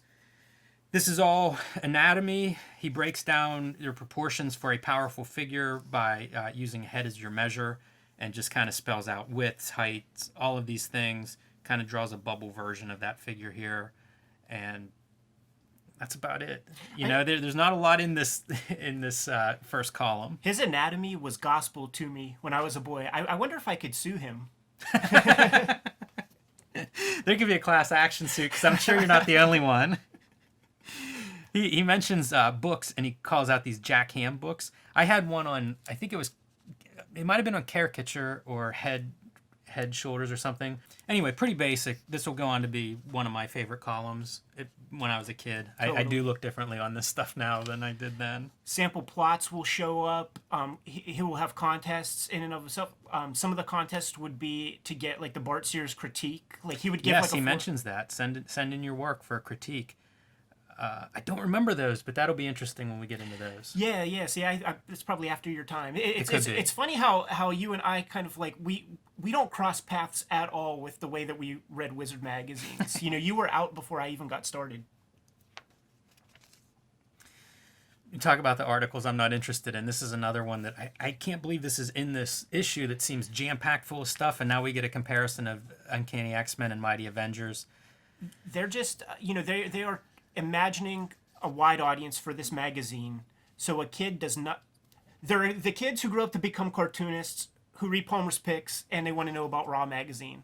And then there are the kids who are just like, who would win in a fight? Avengers or Sure. X-Men. So, this is for them. But he does mention that Iron Man is probably the single strongest character next to Thor. So this might be the guy. This might be the guy from the Wizard letter pages who vehemently defends Iron Man's status as like the dopest, character in Marvel history. I read the print off of my edition of this back in the day, and I had no recollection of this Funny. article at all. That's so funny. moving on. First appearance of the Wizards' top 10 hottest heroes and villains. It's exactly what you would expect it to be in 1992. Yeah, let me run through them. Do it. Cable, number 1.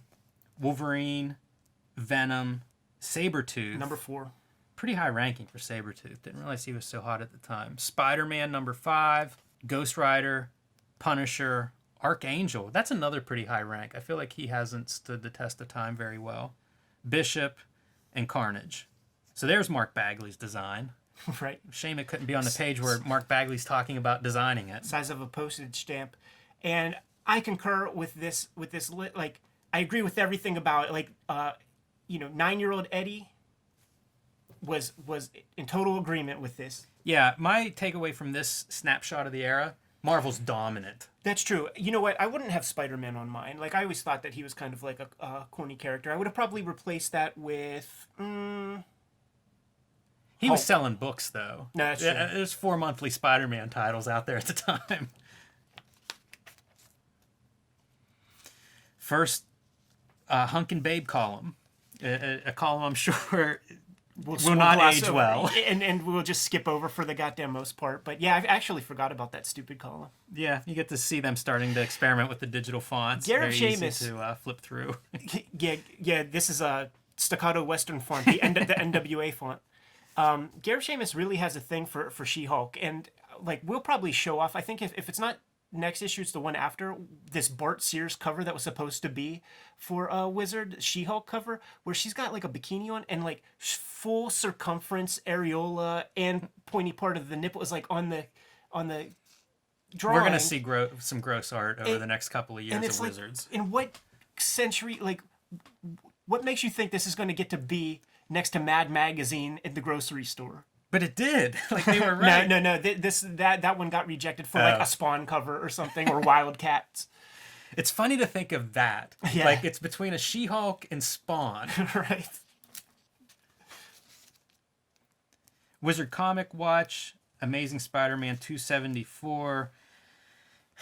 They're really reaching here. This is an appearance of the fiery demon Zarathos. Hope I'm not mispronouncing that. I guess goes on to be the Spirit of Vengeance, or speculation that that's the Spirit of Vengeance. Whatever it is, I don't think it adds up to much. Yeah, no, it's nothing. X Factor number 68. This is Baby Cable. Yeah, Info. like little baby Nathan gets some kind of a sickness, and they have to, the genetic virus that they have to, the legacy virus I think it is, and they have to. We don't have modern technology to cure the boy, so they have to send him to the future. Send him to the future. Here you go, future time traveler. That sounds on the level. And then X-Force number 8, just because it's about Cable's past. With the 6-pack. Yeah. Based heavily on the Forever People, Jack Kirby. If we could rewrite history, we would erase this and say it's the Mignola art issue. Yeah. Get it for that reason. Creme de la Creme. new feature. I don't know if this is an ongoing feature. This is Amazing Spider-Man 42, first real appearance of Mary Jane Watson Parker. All I think here is I really like that drawing of Spider-Man, John Romita Jr. drawing. No, John Romita really Sr. not. I'm sorry, John Romita Sr. But I just love it's. I'm not a big Spider-Man fan, but man, the costume design is on, and that's a great drawing of him. And then Daredevil #7, Wally Wood issue, we might call this one. Or you might call it the red costume, which Wally Wood designed.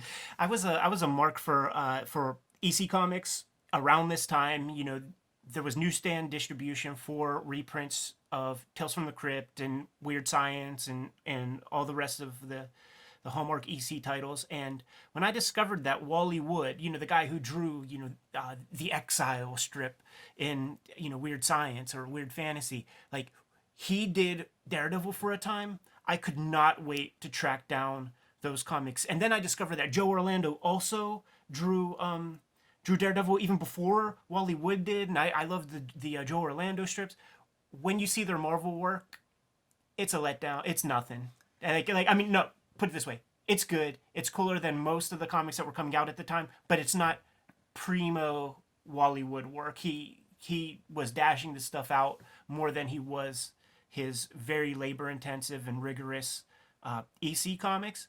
And Wit's End would have been around this time too. The Marvel work is more dashed out than that as well. That makes sense. I mean, look, it's 10 years further into, you know, his personal demons.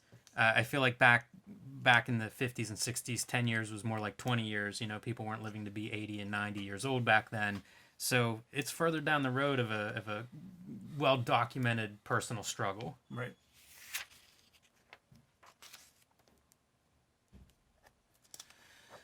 This pull-out poster is not the cover. I don't know if that's the first time they've done that or not, but Mark Bagley, Spider-Man.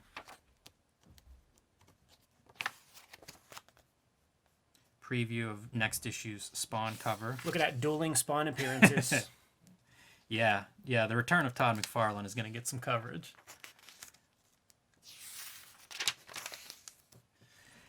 A second Gareb Shamus column. You know, my thought on this is this may have been an issue that did get big newsstand distribution or something, because it feels like this is a lot of people's first issue. Like, it's loaded for bear, you know, and now we're getting another take on him and his vision of the future of comics. Any takeaways from this one, Ed? He accurately predicts the future in some aspects. He expects that comics are going to dominate blockbuster Hollywood films in the future. That came to pass way later than probably what he predicted. And, you know, trading card market, the comics retail market is continuing to grow at this stage. So he's basically, you know, just mentioning that. Yeah, he sees comics in classrooms as well, which is something that we've really seen change from this time period, because I was in classrooms at this time and comics weren't welcome in any of the classrooms I was in. And now, you know, cartoonists go to schools, libraries carry comics, graphic novels. So that part has changed as well. He cites 3 upcoming companies: Valiant, Image, and Topps. The Topps one didn't quite work out, but I guess they were there for a little bit. Like the X-Files comic was huge in the 90s. That probably the rest of Topps comics was carried on the back of the success of X-Files comics from that time. Oh yeah, I remember those. You will see that take place around the issue 37. I bought a big run of X-Files comics for one of my friend's daughters who got into X-Files, and it was like, oh yeah, I know there's a bunch of comics of those. So once she exhausted the TV show, I gave him a stack of those. He mentions the one thing is the improvement in quality of comics, like in terms of production values. Yeah, you know, which is being driven by more competition in publishing, and that part I think is true. So kind of interesting seeing his perspective about a year into Wizard, and pretty rosy at this time. One other thing he mentions, publishers and distributors should be thinking outside of America. Sometimes I make comments about how small the text is in some of these articles. I'm telling you, this is like 6 point here, Wizard's Realm. This is about role-playing games, and it is about everything role-playing games related to comics. They have an introduction to the world of role-playing games, you know, for somebody completely unfamiliar, and then it goes through several of the role-playing games that are comics related, superhero related. The one that I do want to call attention to, because it's just an interesting story, is the Steve Jackson Games. Their superhero endeavor is called GURPS Supers, and this issue is from 1992. In 1990, Steve Jackson Games got raided by the feds because they had a game called, like, GURPS is the system of play that all of the games kind of like work within, and he had a game called GURPS Cyberpunk. And the rule book for these games, it's very extensive, very deep. There's a lot of text, and then there might even be imagery showing, you know, people surreptitiously, I don't know, installing viruses or something like that. The feds raided his fucking office, took all of his materials. They lost so much time in business, and just like a lot of these sort of crazy things happen with comics where you know, the obscenity police would come into comic shops and cause a lot of trouble, and the Comic Book Legal Defense Fund was created in response to that. If you guys ever heard of the Electronic Frontier Foundation, one of the first cases that they helped handle was Steve Jackson Games. So that's like when John Perry Barlow and Mitch Kapoor and the other guy, John Gilmore, sort of pulled their money together to establish the Electronic Frontier Foundation, and it just happened 2 years before this issue, which you know, puts a timestamp on the comic, on this issue of Wizard. Yeah, that's great. Very interesting connection for sure. I'm the hacker comic cartoonist. What can I say? Exactly. I'm just going to read off some of the game system names. So Batman, the role-playing game, DC Heroes, Marvel Superheroes, Champions, and Heroes Unlimited. Heroes Unlimited, I believe, had a Steranko cover. Like, it would be advertised in the Marvel comics of like the early '90s. You know, famous like running pose with these like super giant long legs. I believe that was Steranko. It's quite an article. Maybe cut out the stupid Spider-Man love letter to what Spider-Man books I used to read when I was alienated at lunchtime, and give this one 4 pages. Yeah, let it breathe. Amazing art. Sean Reeves with the Joker. Shane Chapman doing Lobo sticking the wizard wand through Wizard's head. Extremely disturbing image. Yeah, that's a good one. Mark Counts doing the Punisher. This reminds me of an image, and I can't put my finger on where it's from. I feel like this is a reference of something, but it's escaping me. Anybody who had art in this issue, if you see this podcast, put something in the comments and let us know how you're doing. If you publish comics, include a URL. We'd love to see what you're up to these days. Pat O'Neill may be onto something. Between like Lobo killing this wizard, there's bullet holes in this wizard's hat. You think this is like art therapy, like you know, young disturbing kids? I think we're watching our morals fall away right here. Christopher Higginson with the Strongman, Jack Yu Thor, David Palumbo, Adam Foster, Charles Bromawong, David O. Henze, Kevin Metz, Thomas Gephardt. If you guys are still around drawing, put something in the comments. I think this is an Adam Kubert swipe. Might be too early. It's way too early for that. Where would that have been? You know what? It's on a creator card. I'm pretty sure I have one in mind. Maybe the Kubert swipe is from this. Wizard News. I got really worried when I came upon this section thinking like, man, this is going to be a long episode. There's not a lot of Wizard News that I'm excited by this issue. No, we should just call out the stuff that's interesting to us. Lobo Frag Race. I'm sad it never happened. It would have been a Bisley drawn intergalactic race. We looked at Fireball earlier, the Jamie Hewlett cartoony race. This, I imagine, would have been similar. So sorry that never happened. Barry Windsor Smith is going to be drawing the covers for some Mark Buckingham, Neil Gaiman, Miracle Man comics. I believe most of them came out. Beginning with number 23, did the series end with issue 25? Maybe they didn't all come out. Yeah, they definitely didn't all come out. I'm not sure how many did. Like this image, came out. Definitely came out. Yeah.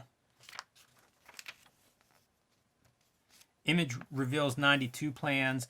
I was going to go through this and kind of like correlate what happened and didn't, and it's we could just say it didn't happen. Yeah, and the one thing that definitely did not happen is we did not get the Huntsman comic with Chris Claremont writing and Will Sportaccio drawing it, but the Huntsman character does pop up when Chris Claremont comes to write like a trilogy of Wildcats issues, 10 through 12, maybe they were? Yeah, 10, 11, 12. Crossover with Cyberforce? Yes, the Huntsman character with a Chris Claremont script. Huntsman popped up in Cyberforce as well. Grendel moves to Dark Horse. This is Grendel Warchild, and it was penciled by Pat McKeown, a cartoonist that I'm a fan of. He did a backup strip in Weasel #1. It's like one of my favorite comics of all time, and kind of defies description, but cool Bisley cover. Zen Toy Line. I'm not gonna get my blood pressure up with that. Evil Ernie returns as a one-shot special. Evil Ernie, which I didn't know was a before Chaos Comics, it was an Eternity comic, five issue miniseries, and in preparation for this article, I dug up and I read that 5 issue series. Man, it's fun. I put these guys in the same context as James O'Barr. On the strength of this first issue, I'm not talking about the Chaos Comics because to me, I never looked at that stuff. I just thought it was like metalhead wannabe shit. But I put it up there with Ken Landgraf. I put it up there with Vigil. Wow.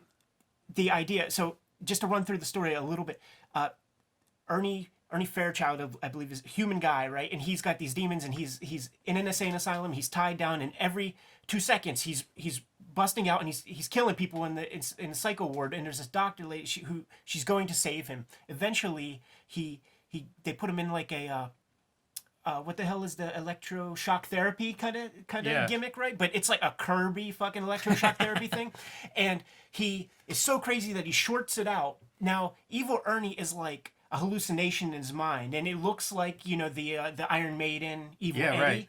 Right. But when the machine shorts out and explodes, he turns into the personification of his hallucination, and it's Lady Death in issue 1 of Evil Ernie, who is like the voice in his head telling him like, kill people for me, kill people. So it's the first appearance of Lady Death. Wow.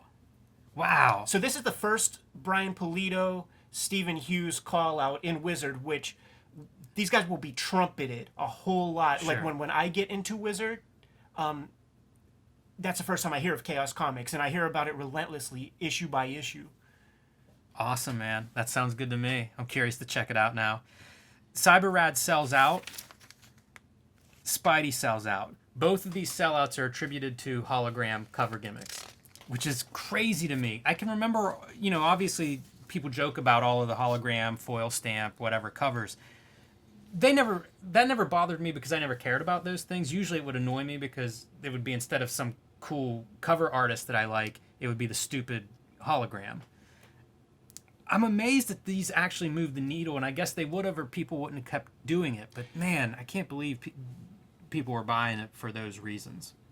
Tundra concludes The Crow in Volume 3. So initially, The Crow was published, I believe, by Caliber. Yes. And no,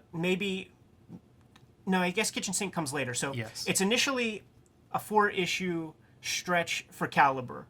And when you read the big graphic novel, like the whole payoff, the issue where Crow is kicking everybody's ass, that was never published by Caliber. It was years later that Tundra reprints the initial stuff and published the final part of the initial Crow story that the movie is based on, and then after that, Kitchen Sink does the compilation. If I have my figures correct.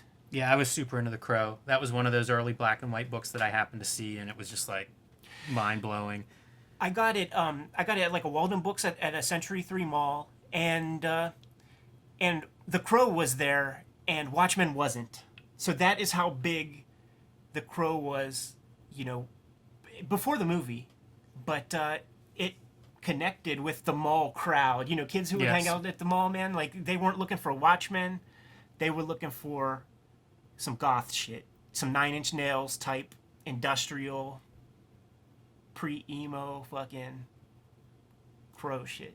I hate to say it on camera, but I dressed up as the Crow for Halloween one year. Please post the photo, man. Hey guys, in the chat, don't you want Jim to post the photo of his Crow Halloween costume? Did you have a mullet? No, I can't remember. I probably had long hair, but I don't remember too many details. It's a dark period. I just remember seeing my art teacher, who would always give me a hard time because everything I did was black and white, and the Crow is essentially your black and white. So I thought that was appropriate for her. I think it freaked her out whenever I knocked on her door. Everybody in the chat room wants to see your Crow costume. I'll look for a picture. Collecting comics in the 90s. So he's talking about, this is some inside baseball stuff, price increases. What causes the pricing of comics? And he goes through and he talks about upgrades in paper that's happening. Paper costs are always going up, now included. That's always been an issue of rising prices in comics. He said sometimes publishers, whenever they do the price bump, will increase the quality of paper. I think he's given them the benefit of the doubt. I don't think that's how most publishers think. He also talks about print run on comics determining the price of comics because of price breaks you get with bigger quantities. Once the machines are all set up to run, if you can run tens of thousands, you get a price break over these smaller print runs that an indie book would have. So he's explaining why a Marvel book costs less and may even look better production-wise. It's because they are doing much bigger print runs, and so their per unit cost is much lower. It's kind of weird to see this in here. I like it because... I like it too, but it's I don't know, it's an odd... we're going from several articles on X-Men, Avengers, Youngblood character descriptions to this. It would have been important for me to see at this time because I would, when I first saw an 8-ball comic, I was wondering, why are these guys trying to pull a sham on me to get me to spend a whole week's worth of lunch money on this issue of 8-ball? And, I had no idea, a comic is a comic is a comic to me at that point. So I'm glad they included it, especially if this was, such a highly circulated issue. Get some kids hip on why, comics cost what they do. And also throw in, this is the reason gimmicks cost more. Gimmick cover costs more because it costs more to produce, which seems like the most common sense thing, I guess, is why it surprises me that it's in there, but maybe not. Brat Pack. Heck of a feature, man. I'm really glad that... we all know Brat Pack, right? Rick Veitch's self-published, do-it-yourself comic about superhero sidekicks in the early 90s. Doing drugs, being killed in action, dealing with sexual predator superhero counterparts. Yes, and this article has nothing to do with it. Oh. The conceit of the article is that the wizard staff gets a hold of a couple tweens and young teenagers to just ask them some pointed questions about how they feel about comics. And might I say that the boys that wizard staff talks to might be smarter than some of the staffers and journalists who participate, who contribute to the magazine. They get some stuff very right. So here's a quote for them. Reading a DC comic is like reading a Marvel in slow motion. So good. So good. And one kid, I think it might have even been the youngest kid of the crew, who's 12 years old. He describes the different, why more, because these kids are all Marvel readers. They're not messing with DC at all.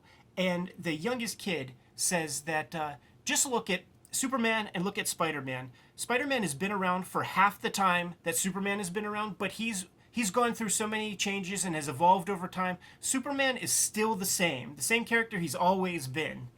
And, just pointing out the conservative nature of DC. And even, I was a little kid at this time, and DC comics were always, you would see, older people reading DC comics, like more adult, young 20-somethings reading DC comics. They weren't really messing with our X-Force comics and all that stuff. That 12-year-old, yeah, he's been collecting comics for about 3 years. 14-year-old collecting comics for about 8 years, and the other 14-year-old comics fan since he was about 3. That might be me, man. You know what I'm saying? Like I had comics well before I could even read a word in English, man. They're asked about the shake-up by the big Marvel guys. Are you going to read these Image Press comics that Liefeld and Lee and McFarlane are going to do? They're each going to give the comic a shot, but they've been burned before, and if they don't like the story, they're just not going to stick with it. But one of the boys is like very, very smart, and he's just like, I read those guys for the art. I'm going to grab those comics because I like their art, and if we get a good story, bonus. That is exactly my feelings about those guys, man. Let me see some cool stuff, man.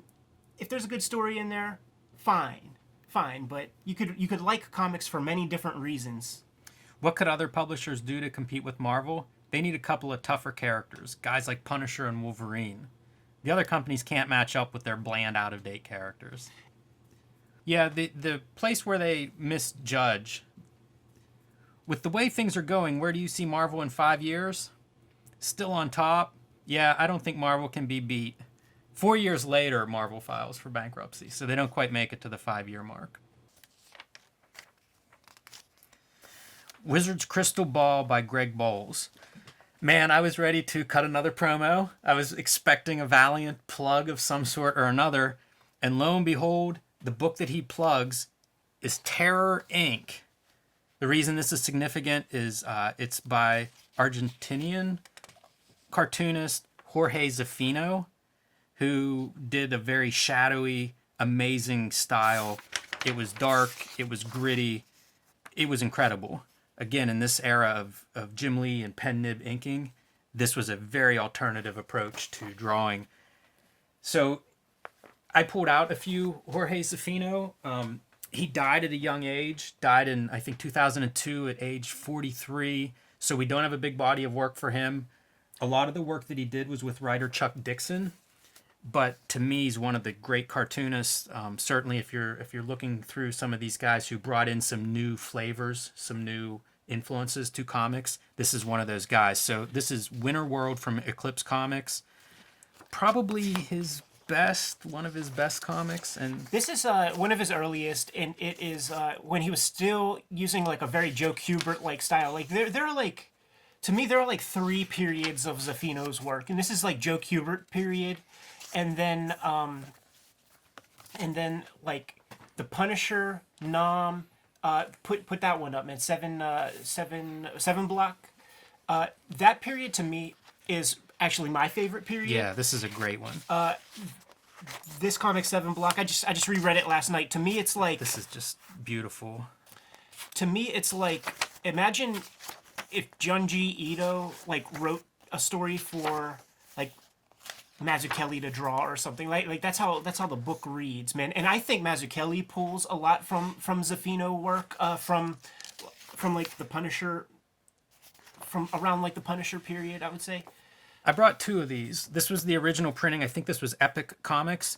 This was reprinted by IDW, and it's a black and white edition. And man, is it great in black and white. Oh, I'm picking that up after we get off of this freaking recording. Not hard to find. IDW has reprinted a few things. I think they did a Winter World, and apparently there's another Winter World. I think it's called Winter Sea from that era. Look at that. This is a horror story where a prisoner is basically forced into medical experiments. Yeah, it's like a eugenics kind of thing where, like, I believe they're able to trying to figure out how to create a germ to kill other races or something like that.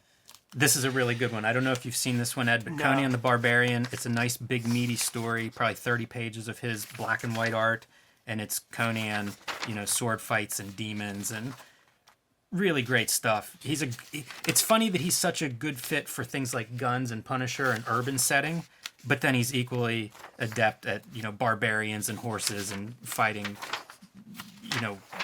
giant snake gods and things like that. So he's a real artist too. Like and easy evidence of that is if you go to comicartfans.com and you take a look at the original pages, you will see that the owners of the pages are like Bill Ray has some of these Punisher pages. Dave Johnson has Jorge Zaffino pages. Philip Hester has Jorge Zaffino pages. What I like is you could tell that this is the kind of guy that would have done stay on this page for a second because it's going to go with something I'm about to say.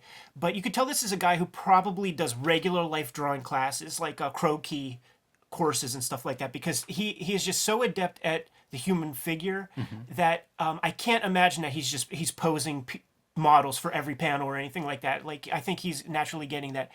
He can also veer off into cartooning and like a lot of his, I'm not these characters specifically, but another thing that he's really good at that almost every cartoonist is being able to draw different looking people. He doesn't have same face syndrome with the way that he draws different characters, and he could take some of the proportions and some of the facial features of many characters that he draws and make them like he could cartoon. He could cartoon as well as doing very naturalistic drawing and stuff like that. The Kingdom Gone story and the covers that he did for the Nam. Yeah. The way that I describe that work is it feels so immediate. Like when he's in this like action setting, it feels so immediate. To me, it feels like what are those dweebs who draw the sketches in the courts? Oh, yeah, the just court artist, courtroom sketch artist, yeah, sketch artist. Sure. So there's such an immediacy to the drawing, and when like those Nam covers, when there are these very like kinetic action sequences, it feels like he was sitting there jotting down something he's watching happen.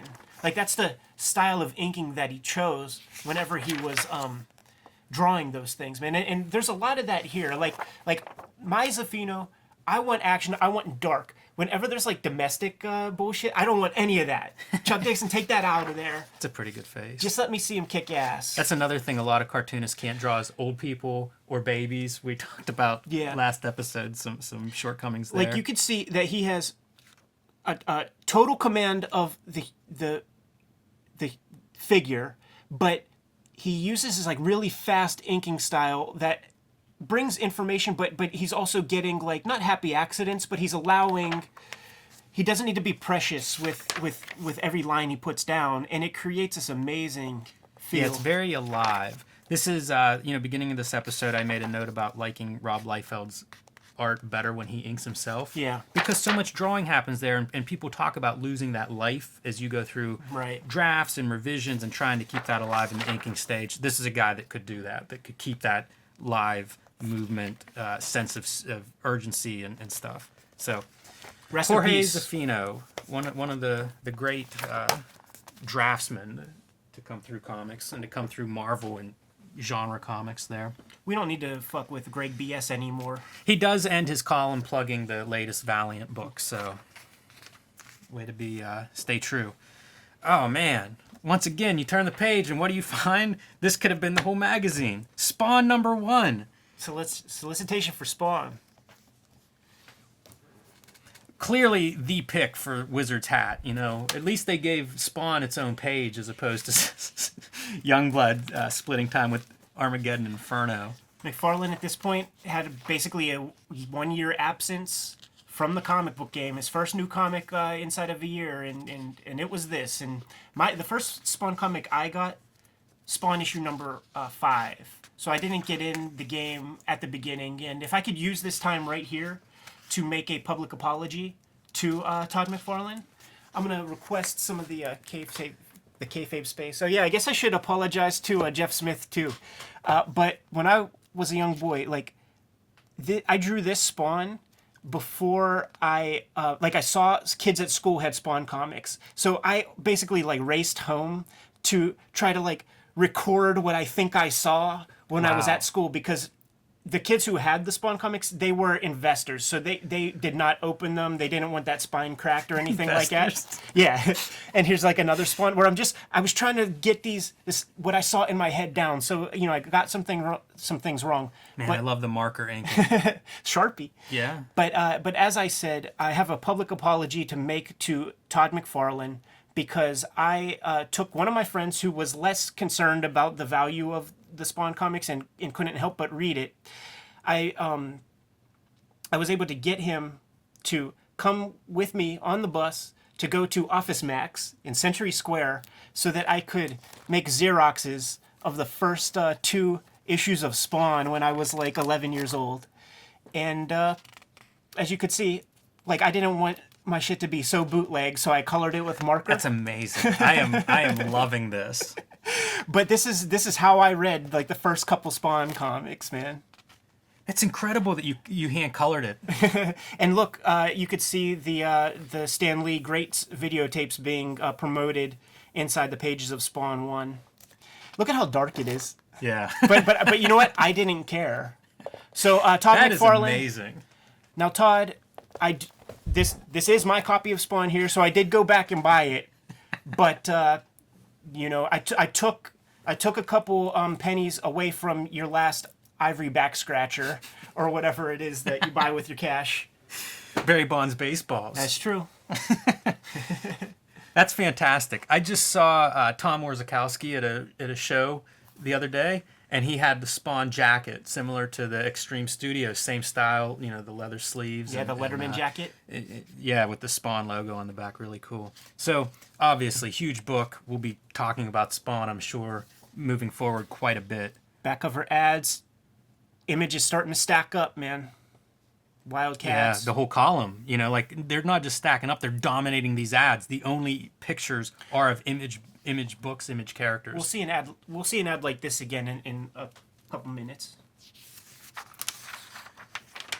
Oh, there are other picks. Who knew?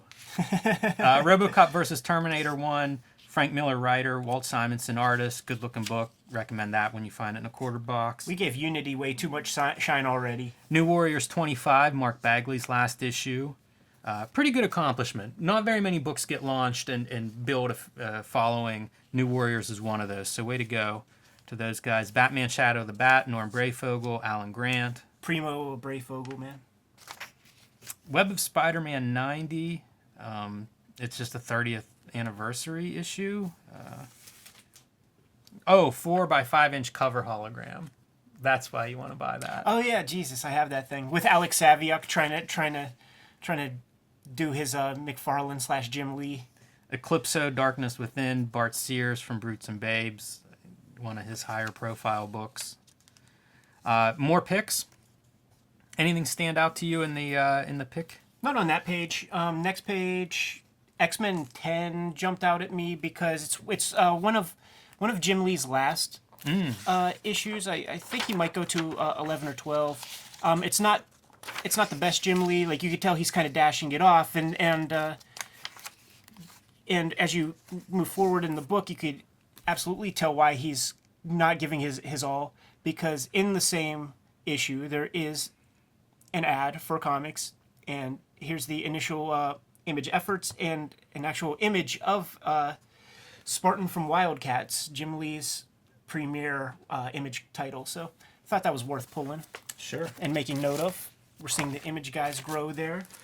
I brought out Martial Law, Super Babylon. Martial Law would have been another one of these alternative superhero books. This one exceptionally dark, by Pat Mills and Kevin O'Neill. Pat Mills, longtime 2000 AD. Kevin O'Neill probably did some 2000 AD Yeah, too. Nemesis the Warlock. Like, just like I said, Zaffino had 3 periods. To me, Kevin O'Neill had 3 periods. And his Nemesis the Warlock era, even the Future Shocks or whatever that he would draw, very angular and all that. And then to me, like, the Martial Law is its own period of Kevin O'Neill. And then the stuff that he does now on League of Extraordinary Gentlemen is just sublime. I encourage anybody to get that whatever they call the artist edition of League of Extraordinary Gentlemen, the first one.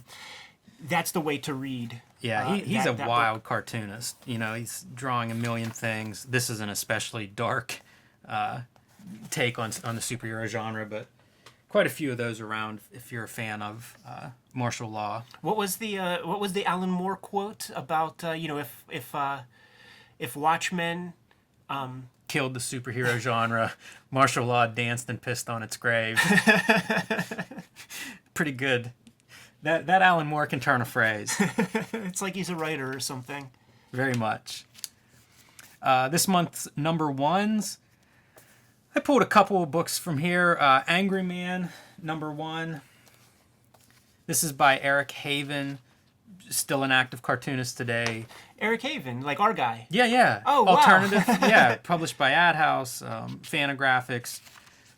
And weirdly, kind of fringy alternative superheroes in a lot of permeate a lot of his work, but he's just a very good cartoonist and really hit the ground running. I don't know how fond he is of this early work, but I was very, very happy with it whenever I picked it up recently. Yeah, it blows my mind. I had no idea he was in the game that early. Oh, and look in the very back, man, Dave Cooper appearance. Yes. And one of the comics that I wanted to point out here was a Gun Fury #1. Can you pull that out? Just a show. Like, and that would be like one of the first Dave Cooper comics. This is his style. Dave Cooper would go on to become like a very much coveted, kind of not fine, but like say they call it like lowbrow art, like the Juxtaposed magazine type painter, whatever brand that's called. But you see evidence here. He's done Weasel and what are some of the other Fantagraphics? Dan and Barry. Is that his? That's a Dark Horse book, but that's a really interesting. Is that the one that's sort of based on he and Pat McCown's tenure at Aircell Comics with Barry Blair? Yes. Oofa. Yeah, you should check that one out, man. That's about as dark as it gets. Interesting comic. You know, he did some work as a letterer for Dark Horse, which is hard to believe because, goddamn, I can almost not even read that. This is some strange lettering, but you can see the quality in that in the big there. And he was, you know, his lettering's great on Weasel, so he was a guy I tracked down and asked him about lettering, what he was drawing with. Used to ask everybody what they drew with, and it was a Hunt 102, and that was the last time I asked somebody what they draw with because it was like, it's just not the tool. There's no magic tool to do that. Right. Yeah, and we bring him up because, like I said, Gun Fury #1 is one of the comics that is going to be coming out this month. And the other big one for me is Doom Force 1. Grant Morrison doing like a roast of the Rob Liefeld X-Force popularity. Keith Giffen on art. A lot of people on art. Yeah. Like it was a cathartic or something for all these guys to try to make sense of Rob Liefeld's popularity. I'll tell you this, man, they really hit it out of the park with the art, but Grant Morrison wrote it, and he's just too good of a writer that it falls flat in that way. It's almost like when you learn how to ride a bike and like trying to like unlearn it, or it's like trying to drive on the other side of the road. like Grant Morrison just can't bring himself to like deliver a story that is akin to like, you know, X-Force 1. Top comic sales, top 100 comics. I have very few notes. Yeah, I don't have much here. It's funny now they're pulling this out, like number of books in the top 10 for different publishers. All Marvel, one Malibu. It's weird to me how I did not remember how dominant Marvel was in this era compared to DC Comics. Top 10 May 1992 top 10 hot books. These are all mostly the same, at least X books. Carnage is up there very high. First appearance of Carnage. Ghost Rider comes and goes. Another Carnage. Second appearance. Harbinger. And Darkhawk #1. All the non-X books that are in the top 10. So a little bit more range than usual. We've had months where it was all X books. So here it's 50-50. Garib and Greg BS pumping up the price of that Harbinger one. Toying Around with Brian Cunningham. This is another one of those columns about him liking Star Wars and how he started collecting Star Wars and when he saw Star Wars for the first time, and these do nothing for me. Nothing for me whatsoever. The noteworthy thing of the article is we finally get to see that portrait in color. But the article really is just in service of him bragging that he has almost every Star Wars figure. But he does have a letters page. And do you have any notes from the letters page? Because I do. One of the notes is that, the first letter writer, he's telling Brian, why don't you update your goddamn high school photo as being a title thing? And Brian Cunningham's response is, okay, I'll get another picture already. Sheesh. Oh, and I'd like to thank everyone for telling me I look doofy. You're all chums. So we weren't the only ones roasting him. Well, here's my letter note. Several people ask questions about where to get a toy, what's coming out. His answers are, haven't heard anything about it. Anybody out there see it? Check out an ad in the back about back issues. Yep, see last issue. I have no info here. Like, most of the questions go unanswered. One of the popular questions that people ask in all of the letters that were even in just like Wizard proper was about this Cyborg Super Friends or Superpowers action figure, and I just looked on eBay. A loose version of this figure will go for like $300 with no Wow. problem. If they're in the card, thousands of dollars, man. Like, so it must have been super rare or something. I take back everything I've said about these toy collectors. I think I was collecting the wrong thing. Create Your Own Figure department makes its first appearance with a photo here of the Blue Beetle from Tom Knox of St. Louis, Missouri. I love that shit, man. Me too. That's an interesting photo. I wonder about the background there. Is that something Wizard doctored up, or do you think that that Tom Knox set up a backdrop? Like, 'cause that's a pretty good showcase for a figure. Stuff on the internet doesn't look that good nowadays. You know, people are shooting stuff with all kind of garbage behind it and everything. So, Wizard of Cards. If there's something I like less than toys, it's probably cards. I don't have too much here. He points out some new stuff that's coming up. I think there's the Marvel Series 3 cards are the next big release. Olivia cards that appear to be just TNA. Yeah, that Olivia shit would always be promoted in like heavy metal. Yeah. 92 baseball sets are finally out. This is absurd. I have no notes. I'll tell you this. If you were buying Wizard for the cards, how disappointed are you that this is what you get? And if you weren't buying it for the cards, why is this even here? I guess there were double fans back then. Cards were big. I mean, we see Tundra publishing sets of cards. This is important that we get across, man. Wizard's top 10 hottest artists. 1 McFarlane, 2 Jim Lee, 3 Rob Liefeld, 4 Whilce Portacio, 5 Mark Bagley, 6 Ron Lim. Ahead of number 7, John Byrne, 8 Eric Larson, Sam Keith is 9, 10 Art Adams.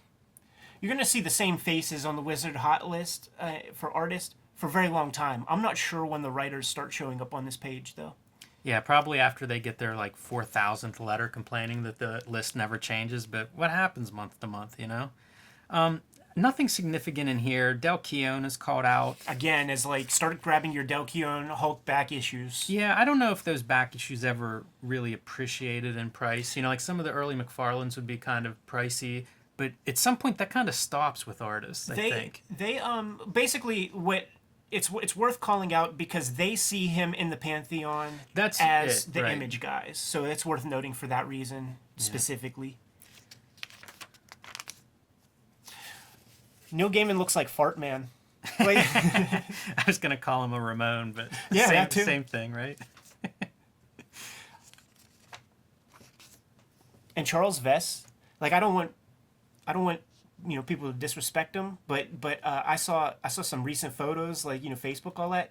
That dude does not play, man. Like he goes to Ren fairs and like wears like Adventures of Link gear and like elf ears and all that kind of shit. And then we learned that Joe Jusko was a police, as they say in The Wire. Yes. And goddamn it, if he doesn't have a police mustache. Yeah, I'll say. Go to New Mutants, number 87, $78. No movement on the New Mutants 87. Holding it steady, man. Same thing with the 98. The Yeah. Deadpool issue, $8. No, you should see this one photo of Gaiman, like specifically from this magazine. He's got like that Louis XIV hair and the shades. Totally looks like Howard Stern fart, man. Pennsylvania, Pittsburgh Convention, June 6th.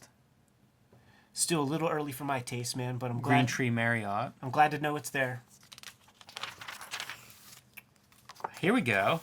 Heroes Convention, Charlotte, North Carolina. Wow, 1992, man. Put together by Shelton Drum, the proprietor of Heroes Aren't Hard to Find. Probably my favorite comic convention to go to these days, man. We've been going for about 10 years. In fact, I realized that this podcast, like one of the notes that people will send me is they like that were able to be conversational with one another. And I was thinking, this is just an extension of 8-hour car rides to and fro Heroes Con. Yeah, a lot of road, a lot of travel, comics talk on the road. Looking through the guest list, Gil Kane, pretty interesting. Julie Schwartz, Keith Giffen. He's been to Heroes since we've been going there, right? He was just there last year with Michelle. He and Michelle Fife. Like Fife was in heaven moderating a panel with him. Yeah, it's funny how much half this list might still be regulars. Yeah, it's true. It's the first time we saw Collie Hamner's name in a fucking Wizard. Brian Stelfreeze, he'd have been pretty young back then. True. Starting out. True. Good show. Charlotte, North Carolina. Jim and I almost, we've been going there for like the past decade. Magic Words, letters column. One note, and it's in letter number 1, and the letter writer is telling Gareb to quit using that damn 2-page segment talking about how to grade comics. So he disliked that feature as much as you. Well, I don't know if you made a mental note this issue, Ed, but we did not see that page. Or last issue, which we didn't even think about last issue, and they say right here, like, yeah, it hasn't been in issue 9 or 10, so c'est la vie. Is that Warlock? Adam Warlock. Adam Warlock. That's a good one for a wizard. The Women of X-Men, Superman, and a Wizard by Himself by Joe Thunderhorse. I think that's a real name. I think that's his D&D name. Boom. Wizard number 11 looks strong. Should be another great episode next week. Be here next week. Like the video if you dug it. It helps. Subscribe to the feed. We'll try to be here every Monday with a new fresh episode, and we have social media channels everywhere that matters. Cartoonist.kayfabe at... is it cartoonist.kayfabe at Instagram? That sounds right. You can follow us on our individual accounts. You can find me at Jim Rugg Art. And I'm at Ed Piscor. The links are below. Like, subscribe, follow, tell your homies. And we're out. Peace.